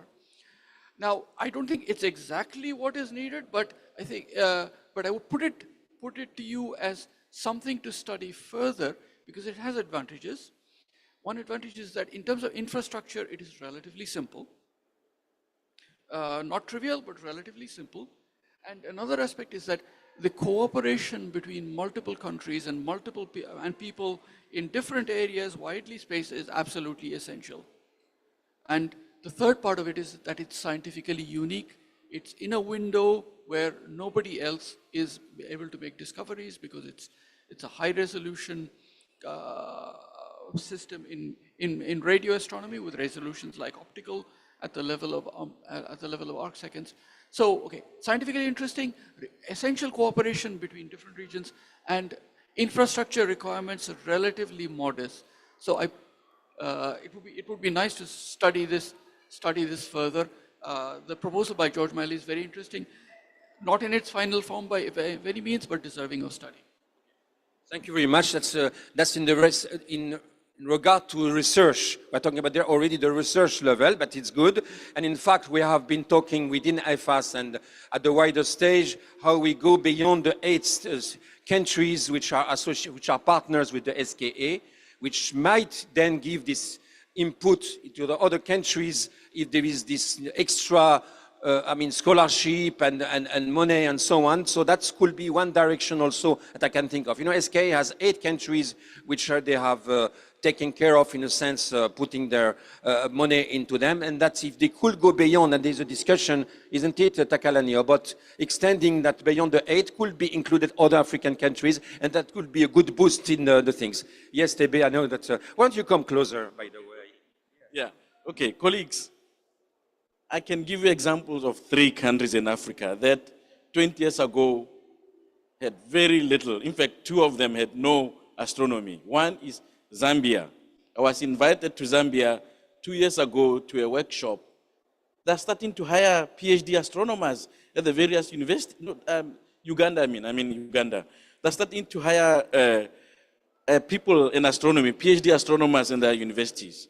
And almost all of them studied in South Africa during our postgraduate program, which was open to everyone, no matter what your language was, so long as you were from Africa. We had people from Madagascar studying and doing their PhDs in South Africa. Another one is South Africa, like TK was saying. Really, South Africa is 2 nations in one.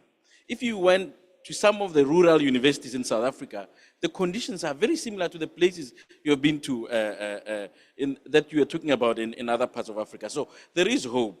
What is required is we need to work hard. We need to make sure that people know that what astronomy is. We should involve all people at all levels, whether they are teachers, having teacher workshops, whether we have regional astronomy schools like we were talking about last year in AFAS. There is hope, colleagues. And another example is Ethiopia. Ethiopia had no astronomy 20 years ago. Now they have an observatory, they have a thriving community. Again, many of them were educated in South Africa, but you need AFAS to support. You need local champions in the different countries who will go and talk to the politicians, to the people, decision makers in those countries to say, fund astronomy, help us participate in astronomy. That is more or less what happened in South Africa also. In 1994, when South Africa became a new country, the reason why we were able to fund astronomy in a big way that it is we had people supporting and pushing the agenda of astronomy at a very high political level. We need to have that happening in all these different countries for it to work. One comment, sorry, I'm not going to comment over your comment, but you just mentioned Madagascar, Zambia. That's the countries that they have been favored and got the scholarship, the DARA things and so on, most of them. Beyond that, there is no, at some point there were some, but it dried out. So there is no scholarship. You cannot go to a university in South Africa where there's astronomy without scholarship. Where are the scholarship? So that's also what you have to think about. And you'll again give good examples of the countries which have been lucky enough to be close to the South Africa and have gone to South Africa to form their scientists. That's what we are trying to find. 1 meter, well, where? They have not placed it yet. It is not working. The Untoto is not working, by the way, as you know, and it's not going to be working, by the way, for a reason I don't want to go into. Please go ahead. So I just wanted to add a further point that might be worthy some consideration, because some difference across different countries in Africa is on governance. It's both on governance at a high political level and the governments of universities.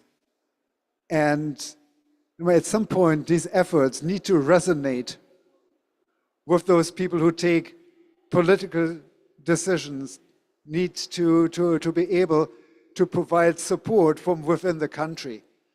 And there, a lot of different countries fare very differently. And it might be worth thinking how the efforts can really link up with these. Thank you. If you go too high, they are also unreachable. People at too high level, they have other consideration priorities. You will not be able to bring them to the discussion how to introduce astronomy in their country. They have other consideration or whatever. But I agree that at the level of the African Union, some concerted effort should be done, whereby they can talk to the various heads of states and be more amenable to bring the importance of astronomy in sustaining the science and all those things at at African Union things possibly.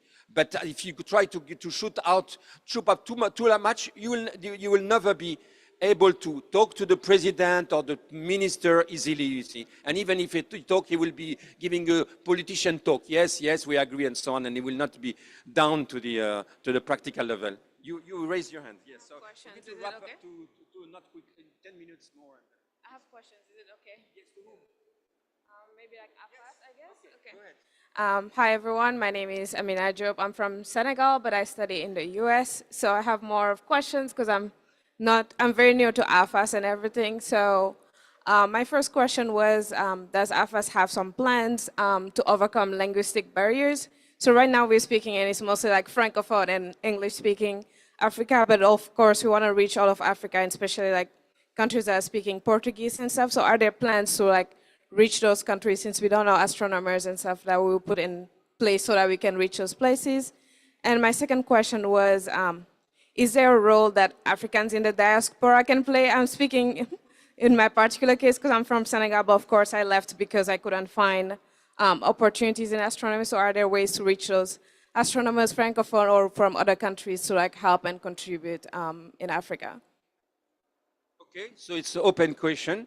Here we have the president of AFAS who may want to address this issue of how to reach out the French-speaking part of Africa. Okay. Yeah, well, I don't have a good answer to your question, but I know that in last year or a year before, there were efforts to translate all of the things we produce, especially the outreach committee of AFAS. There was an effort to translate a lot of the things that we're making into the different languages, including even indigenous African languages. I know that in South Africa, we had material translated into Xhosa, into Zulu, and so on. So I think really we should make an effort to translate our things into French and into Portuguese. And I think French will be relatively easy because we have he's French speaking. He can do the translation. And yeah, but I think it's a very important thing actually. If we really are serious about reaching out the rest of Africa, we should do that. And then involving diaspora. We have been working a lot in South Africa with Americans, the American Society for Black Physicists. Some of the members are present here in this conference, and so we should make more effort. But also we are networking with the European Astronomical Society, we are networking with the AAS, American Society. So there are avenues for us to do that, and we should make an effort to do it, yeah. Sorry. Yeah, I meant like Africans in the diaspora. So are you like trying to like specifically target them when you reach out to those international girls? Yeah, I became a member recently. Yeah, I learned about AFAS at the AAS. That's where I met Kevin and the others. Yeah. Thank you for the, you want to say something? Because we have to wrap up now. It's almost 1 hour. And there's maybe some session after Unconference coming on also. So I would like to thank you. Sit down, my friend. It's from Mauritania. We have a great cross-section of people here, even from India, by the way, from various countries, part of Africa. So there's some ideas which have been circulating. We hope that it will go further, and we'll think about all those issues which have been brought, how to bring astronomy to the other enriched countries of Africa, and how we can do better, and how AFAS has a load which is much more than they think about going beyond those 5-10 countries we are dealing with, which are bright spots. We have to go beyond the bright spots and go to the darker area where there's no astronomy at all, and there's great skies also, and love for astronomy at the level of the people. But we have to develop the human capacity at the level of the university, and also, have this love of astronomy to be developed among the people through outreach and so on.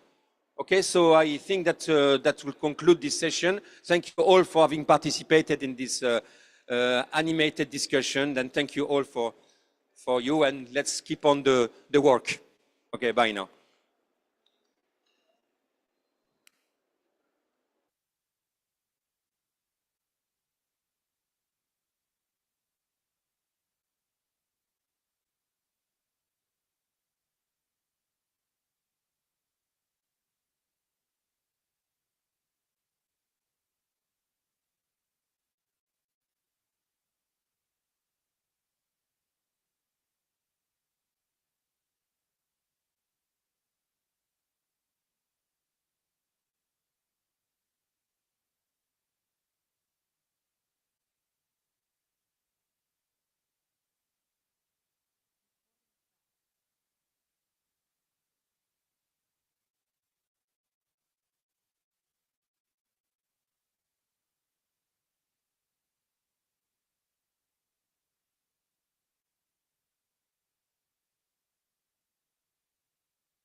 Hello, everyone. Here.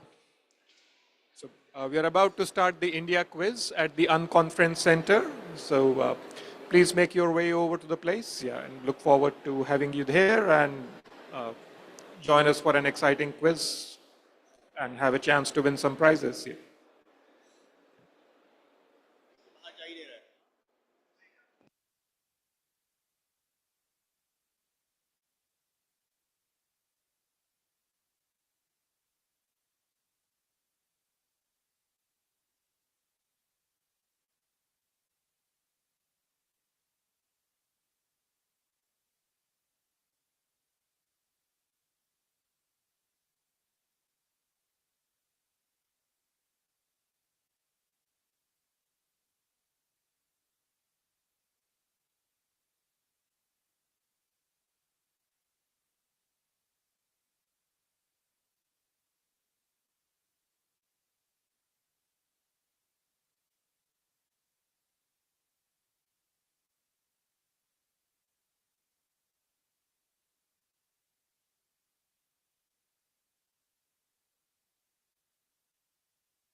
It's not yet on.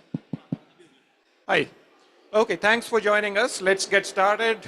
So this is the India quiz, right? Yep. So these are questions primarily about astronomy, astronomical contexts, people who did astronomy, places from where astronomy was done, right? And let's get started. Let's warm up a bit. Yep. Here's the first question. Yep. Name a spacecraft which was named after a famous Indian scientist, also an astronomer. Yeah. Raise your hands. Okay, I'll come to you. Is it Chandra? It is indeed Chandra. Do you also know what Chandra means in? Yeah. It is named after Chandrasekhar, a great Indian astrophysicist who won a Nobel Prize for type 1 supernova, was it? Yes? You want to say something? Yeah? Yeah, right, yeah. So that's mostly correct, yeah. But the word Chandra in Sanskrit means the moon here. So there's another reason why it's an apt, yeah. Okay, let's move on. That's a set of posters, yeah. Okay. Can you identify this person here?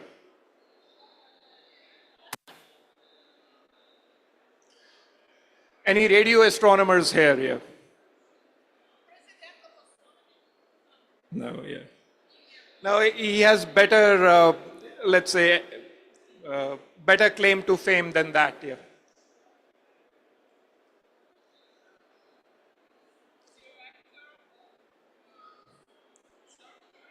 He was the director of an observatory, but he earned it, and that's okay. So there's no show of hands. It doesn't look like there are many people who recognize. First person who detected radio waves in the universe? No, well, that would be Jansky, but this is not him. And we are looking for a name. So at the back there, anybody who recognizes who this person is? Yeah.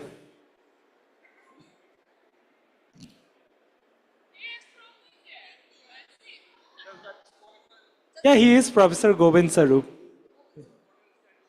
Yeah, so actually he established the UT radio telescope and the GMRT. So he's widely regarded as the person who established radio astronomy in India. Please come and get your prize. Yeah, yeah. So yeah. So his name is Professor Govind Swarup. Yeah, he's an extremely remarkable person who's credited with establishing radio astronomy in India. He established many world-class facilities. One of them is this. Yeah. Okay. Yeah. Have you seen this before? Yeah. Right? Do you know where it is located in India? Yeah. Okay, you are disqualified. Yeah. At the back there, I'll come to you. Yeah. I think it is a Pune Radio Astronomy Center. I'm afraid not. This is not the one close to Pune. Yeah. Is it in Kerala? No, it's actually a fair bit away from Kerala. Yeah. Yeah. Okay. Yeah. At the back, there's someone who raised a hand. Yeah. You could come forward as well. Oh, is it the UT radio telescope? Indeed. Indeed, this is the UT radio telescope, right? This is, so this telescope started operations in February 1970. 18th of Feb 1970 was the first observation from this telescope. I remember that. That's just a day before my own birthday. Yeah. And this telescope is 530 meters long and 30 meters across. So that cylinder which you see is half a kilometer long. Any guesses as to how does it even manage to track a celestial source? This is the world's largest steerable radio telescope, 530 meters long. Yeah. The question is, how does this telescope manage to track a celestial source? It's half a kilometer long, 530 meters by 30 meters, and it is still able to track a source in the sky.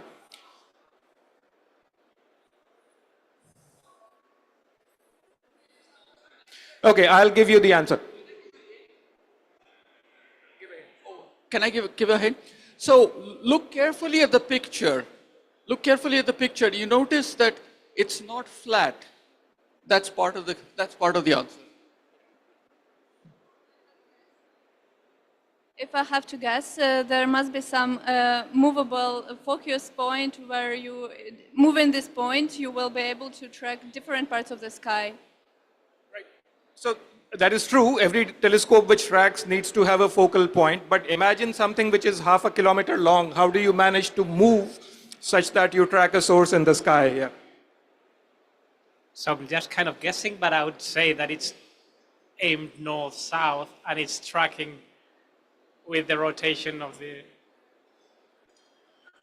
That's absolutely right. It's located on the slope of a hill where the slope is north-south and the slope is very close to the latitude of that place. So all you have to do is to compensate for the rotation of the Earth by rotating the telescope the other way. That's why it's a cylindrical telescope, right? Yep. So that was really ingenious, and even now, 50 years, 54 years after it was first built, it is the world's largest steerable radio telescope. Yep. Okay. This should be a familiar picture to all of you, yeah, right? Yeah. Yes. So first of all, what is GMRT? No prizes for that, but what is GMRT here? What does it stand for here? Let's see some fresh hands as well, yeah. Giant Meter Radio Telescope. Giant meter wave radio telescope. So what do you think is the shortest wavelength observable by the GMRT here? Maybe about 1 centimeters. About 1 centimeters, yeah. Can you look carefully at the dish? The dish is transparent, right? Yeah. And the name of the telescope is what? Yeah. Giant meter wave radio telescope. How many people here have used the GMRT here? Sorry, meter wave, yeah. Giant meter wave radio telescope. What's the shortest wavelength this guy goes to here?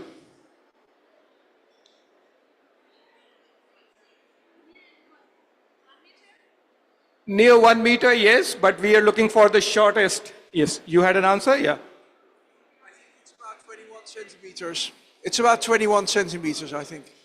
That's pretty close. So it's about 21 centimeters. The highest frequency GMRT observes at is 1450 megahertz. So just a wee bit shorter than 21 centimeters, yeah. Okay.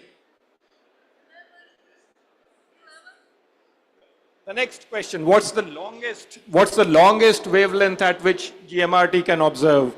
All right, yeah. It's a meter wave telescope. What's the longest wavelength here? 9 meters, that's not quite correct, yeah. Huh? It's more than 1 meter, yes, yeah. Okay, has anybody here used GMRT in this audience? Yeah, you have. So you can't answer that question, yeah. 50? I'm afraid no. 50 meters gets pretty close to the ionospheric cutoff. Not too much actually passes the ionosphere at that point. Sorry. No. 50 meters, no, not 50, not 30. Did you? Not 50, not 30, not 20. Okay, the right answer is actually 2 meters here. 2 meters, 150 megahertz. That's the lowest frequency or the longest wavelength it goes to, yeah. Okay, let's move on. Here's one more person to identify, somebody who has a strong connection to the IAU. Yeah.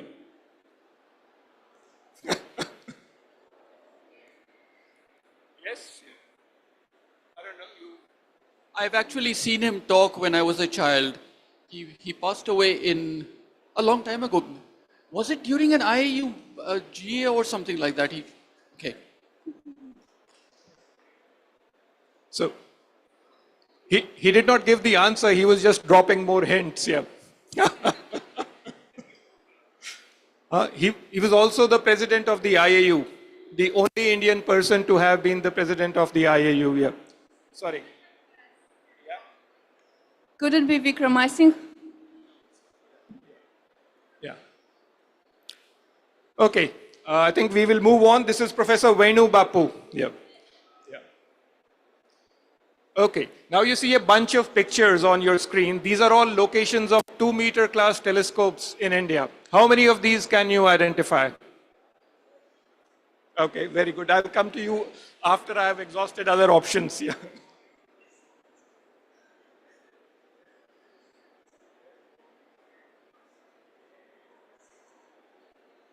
Yes, any guesses, any names of 2-meter class radio telescopes which come to your mind?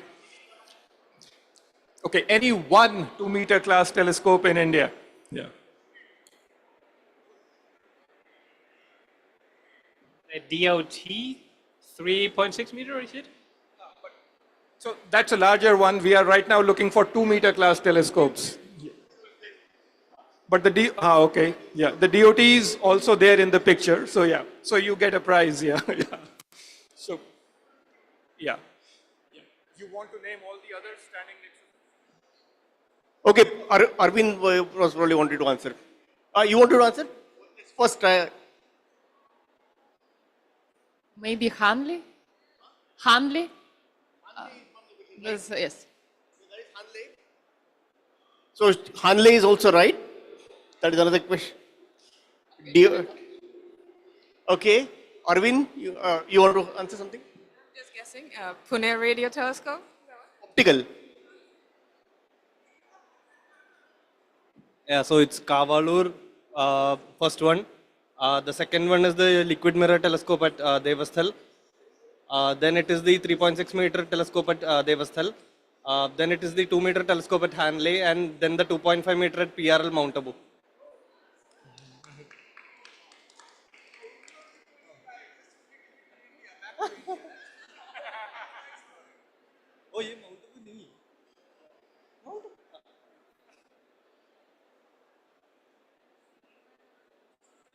So everything except the last one was correct. The last one is the Giravli telescope, IUCA here. Yeah. Okay. Okay, let's move on. Yeah. Okay. Norman Pogson, perhaps a name familiar to some of you, who lived from 1829 to 1891, worked in which Indian city? It doesn't look like it is ringing too many bells here. Yeah. New Delhi, unfortunately, that's not correct. Yeah. So maybe we'll move on to the.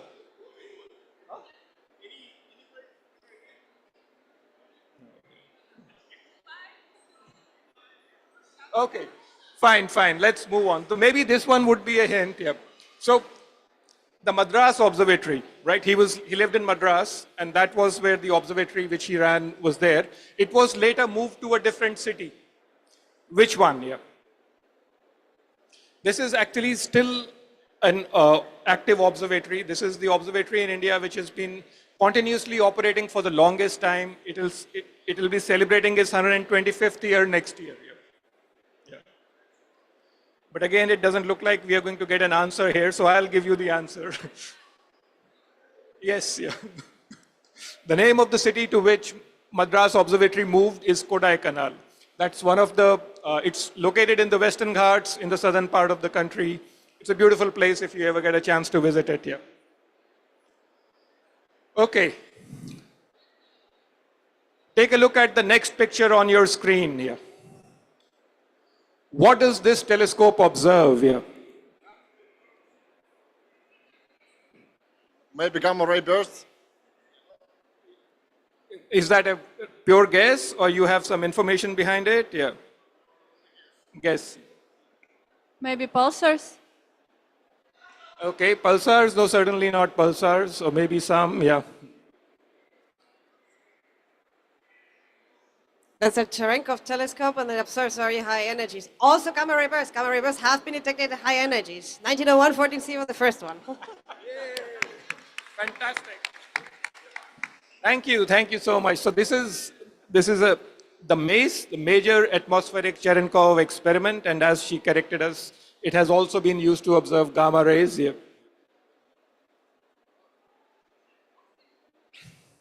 Okay, yeah. So helium, as you know, was discovered during a solar eclipse, right? Yeah.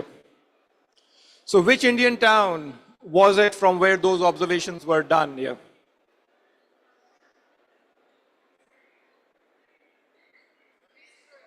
Delhi? Sorry, not Delhi, yeah. No.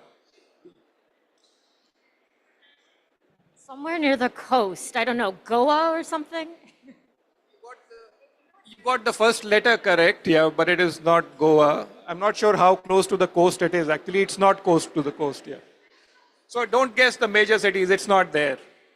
Either it's something either you know or you don't know. So I'll give you the answer. So this is Guntur, yeah. It's a city in Andhra Pradesh, yeah. Okay. Okay, do you know when did that solar eclipse happen? Yeah. No? Okay, again, I think we're... So, 18, sorry. No, it was much earlier. No. No, you just missed. It is 6, not Yeah. 6. TK. So it is 1868, yeah. Yeah. Yeah. 1868, yeah. Okay. Okay. So as you know, we have a space agency which is extremely active, right? Some of the people here are working on the data from these telescopes. So LAX, PC, and CZTI are instruments on which ISRO mission. It was the first Indian astronomy observatory class mission here. Right? The This is Chandrayaan-1. Now, this predates Chandrayaan-1 by quite a bit. This observatory allows you to look at a given source in optical, near UV, far UV, and X-ray all at the same time. That was the beauty of this telescope. What's its name? What is its name here? It's still operational here.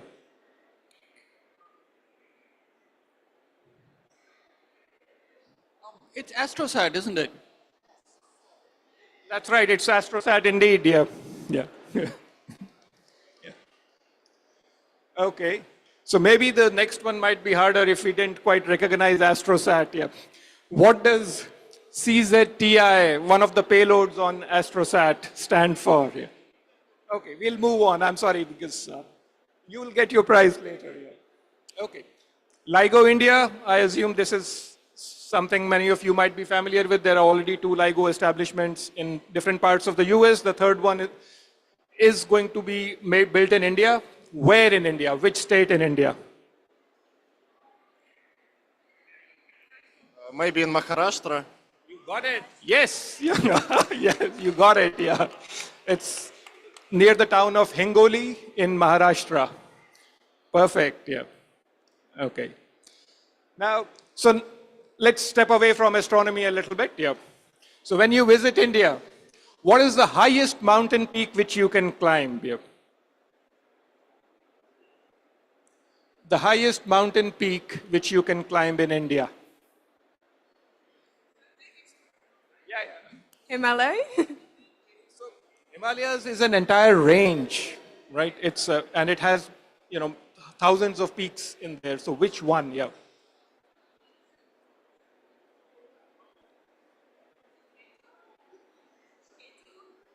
K2. Okay. Yep. We'll keep that on reserve. Any other answers? Yep.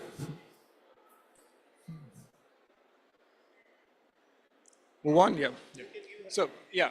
Okay. So K2 is in a disputed part of the territory. On Indian maps, you see it in India, but it is disputed. Kanchenjunga would be the peak which you would be able to climb. The highest mountain peak in India would be Kanchenjunga. It is in the state of Sikkim. Okay.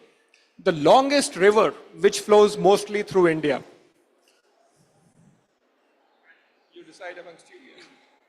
Ganges River? It also flows through Bangladesh, no? Yeah. That's why the mostly is there. So the right answer is Ganges, and the mostly is there because a bit of the Ganges River also flows through Bangladesh. Do you recognize this creature? What does it have to do with the Ganges here?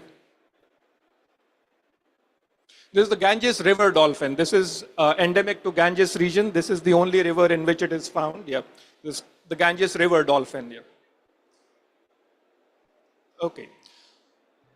Name the longest river which passes through India. Most of it is outside India. The longest river which passes through India here. Brahmaputra. Brahmaputra. No. The answer he gave was Brahmaputra, but that is not the right answer. Yeah. Yeah, it is Indus. It is Indus indeed, yeah, right. It's some 3,100 kilometers something. It's a very long river, yeah. Okay. So you recognize the stars which you see in this picture, right? What is this called in India, this asterism, the Big Dipper? What is it called? Yeah, yeah, okay. In those constellation, in those constellation. No, it has a specific name, this particular asterism, yeah. So that's what we are looking for, yeah. And this question is not open to Indians, okay, yeah. No, it's not the plow, yeah. It has a name in Hindi or... Okay, you have to get the pronunciation right. Saptrishi? So the Saptrishi, yeah, or seven sages, yeah. Yeah, that's what it means, yeah. Okay. And, you know, this is collaboration in the real world, yeah. Okay. Okay, so this one we'll skip, yeah. This one should be interesting. So in the 18th century, a king built a set of observatories, mostly in northern India, and none of these observatories had any optical telescopes. Right here. What were they called here? So these were large masonry structures which were designed for timekeeping and for astrometry. And they were very good. They're still very good here.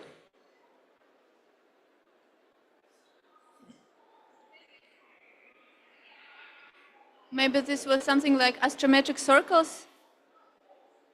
I don't know the precise name of the instrument. So they're more than astrometric circles, and they have a, well, of course, they have a name, yeah. Is this open to Indians? Is the question open to Indians? Okay.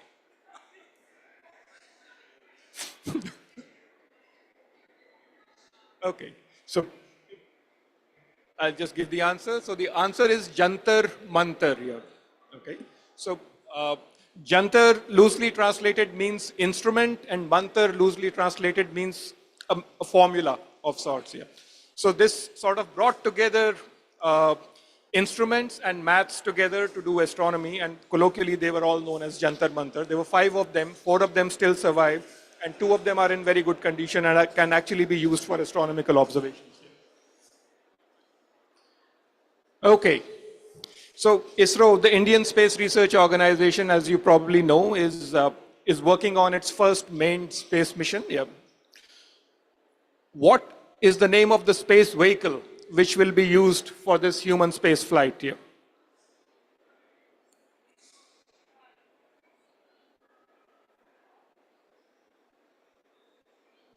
So we'll open it to the Indians as well here.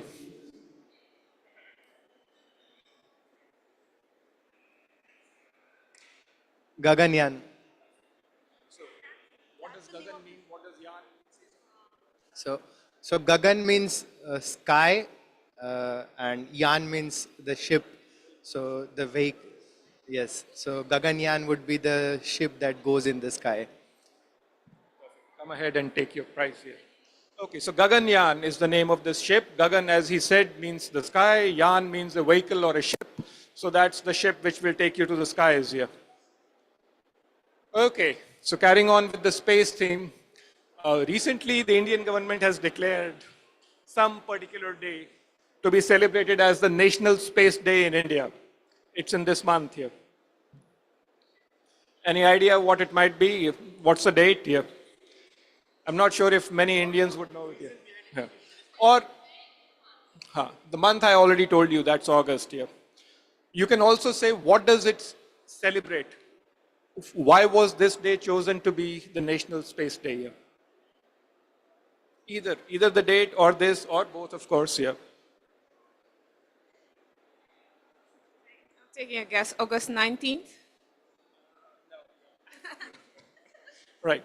So you still have another 30 numbers to choose from. Yep. Yeah. What does it celebrate? Maybe that might be easier. Yeah. The 13th? 29 left. Yeah. Not 12th either. Yeah. Could you be celebrating the first Indian launch to space? Fully Indian? Yeah. Okay, so this is celebrating the soft landing of Chandrayaan 3 on the moon, right? Yeah. Okay. Okay. How many more we do? Okay, here we are at the very last question of our quiz. Yeah. Oh, sorry, I did not give you the answer. The answer was 23rd of August. Yeah, right? Yeah. Okay. And here's the last question we have for our quiz. Yep. There was only one IAU General Assembly which was held in India. Right? When was it held here? The guys from the India booth? No, yeah. Not 91, not 86. Huh? So, okay, not 98, not 86, not 91, yeah. 2002, no, yeah. No, go back in time. Yeah.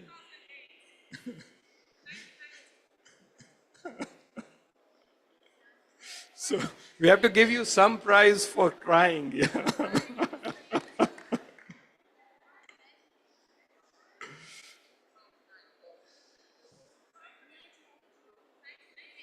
Not 1998 either. Yeah.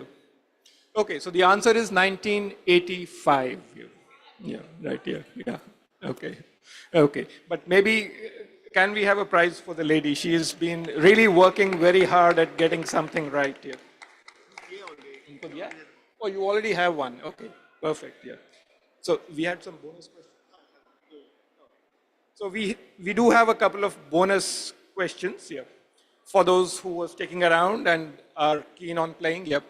So this is the Indian Astronomical Observatory at Hanle, which is a region in Ladakh, very high altitude, a little, little more than half the height of the Mount Everest. Yep. So it has a bunch of different observing facilities. Name any three of them. Some of them we have already talked about earlier in this quiz here. Okay.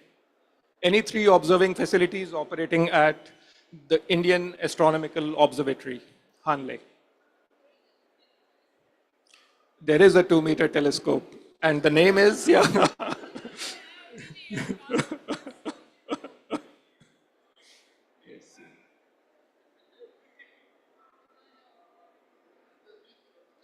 Okay, so I think, yeah, I'll ask Aniket to give the list of telescopes here. So there is this 2-meter telescope, which is HCT, Himalayan Chandra Telescope. And then there is a Hagar, which is High Energy Gamma Ray Observatory. There is MACE, which we spoke about earlier, Cherenkov experiment. And also there is a Growth India Robotic Telescope. Thank you. And our very last question here. What is the location of the biggest optical telescope in India? Maybe you can also tell us the size of that telescope if you know here.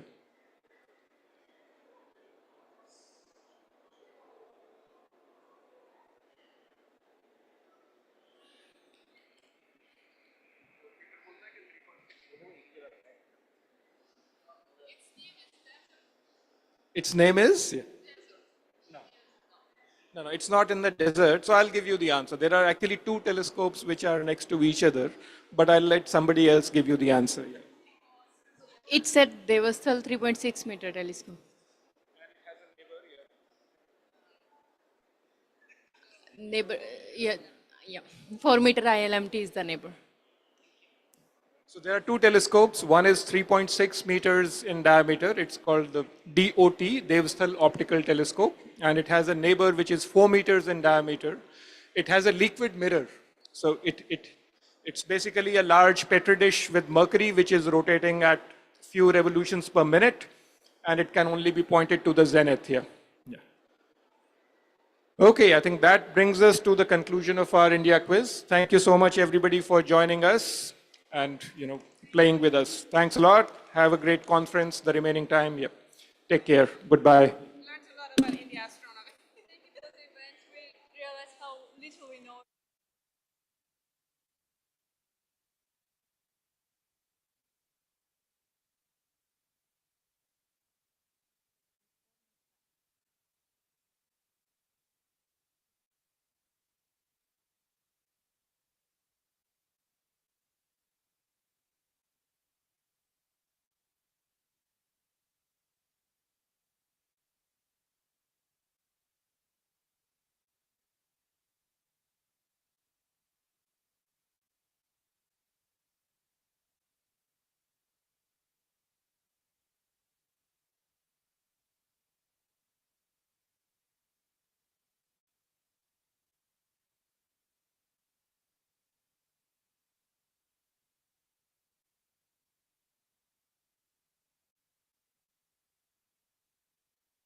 No, it's actually a fair bit away from Kerala.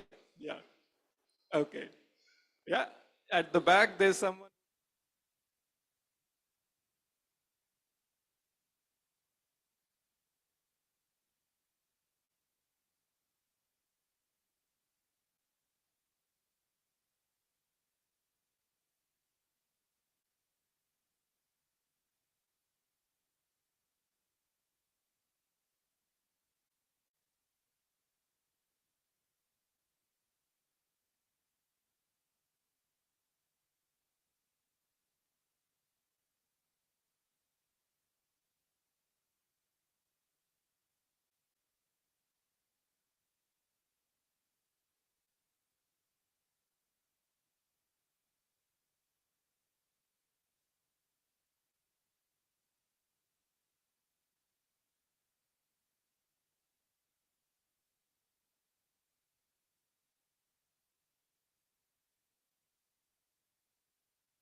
South, and it's tracking with the rotation of the.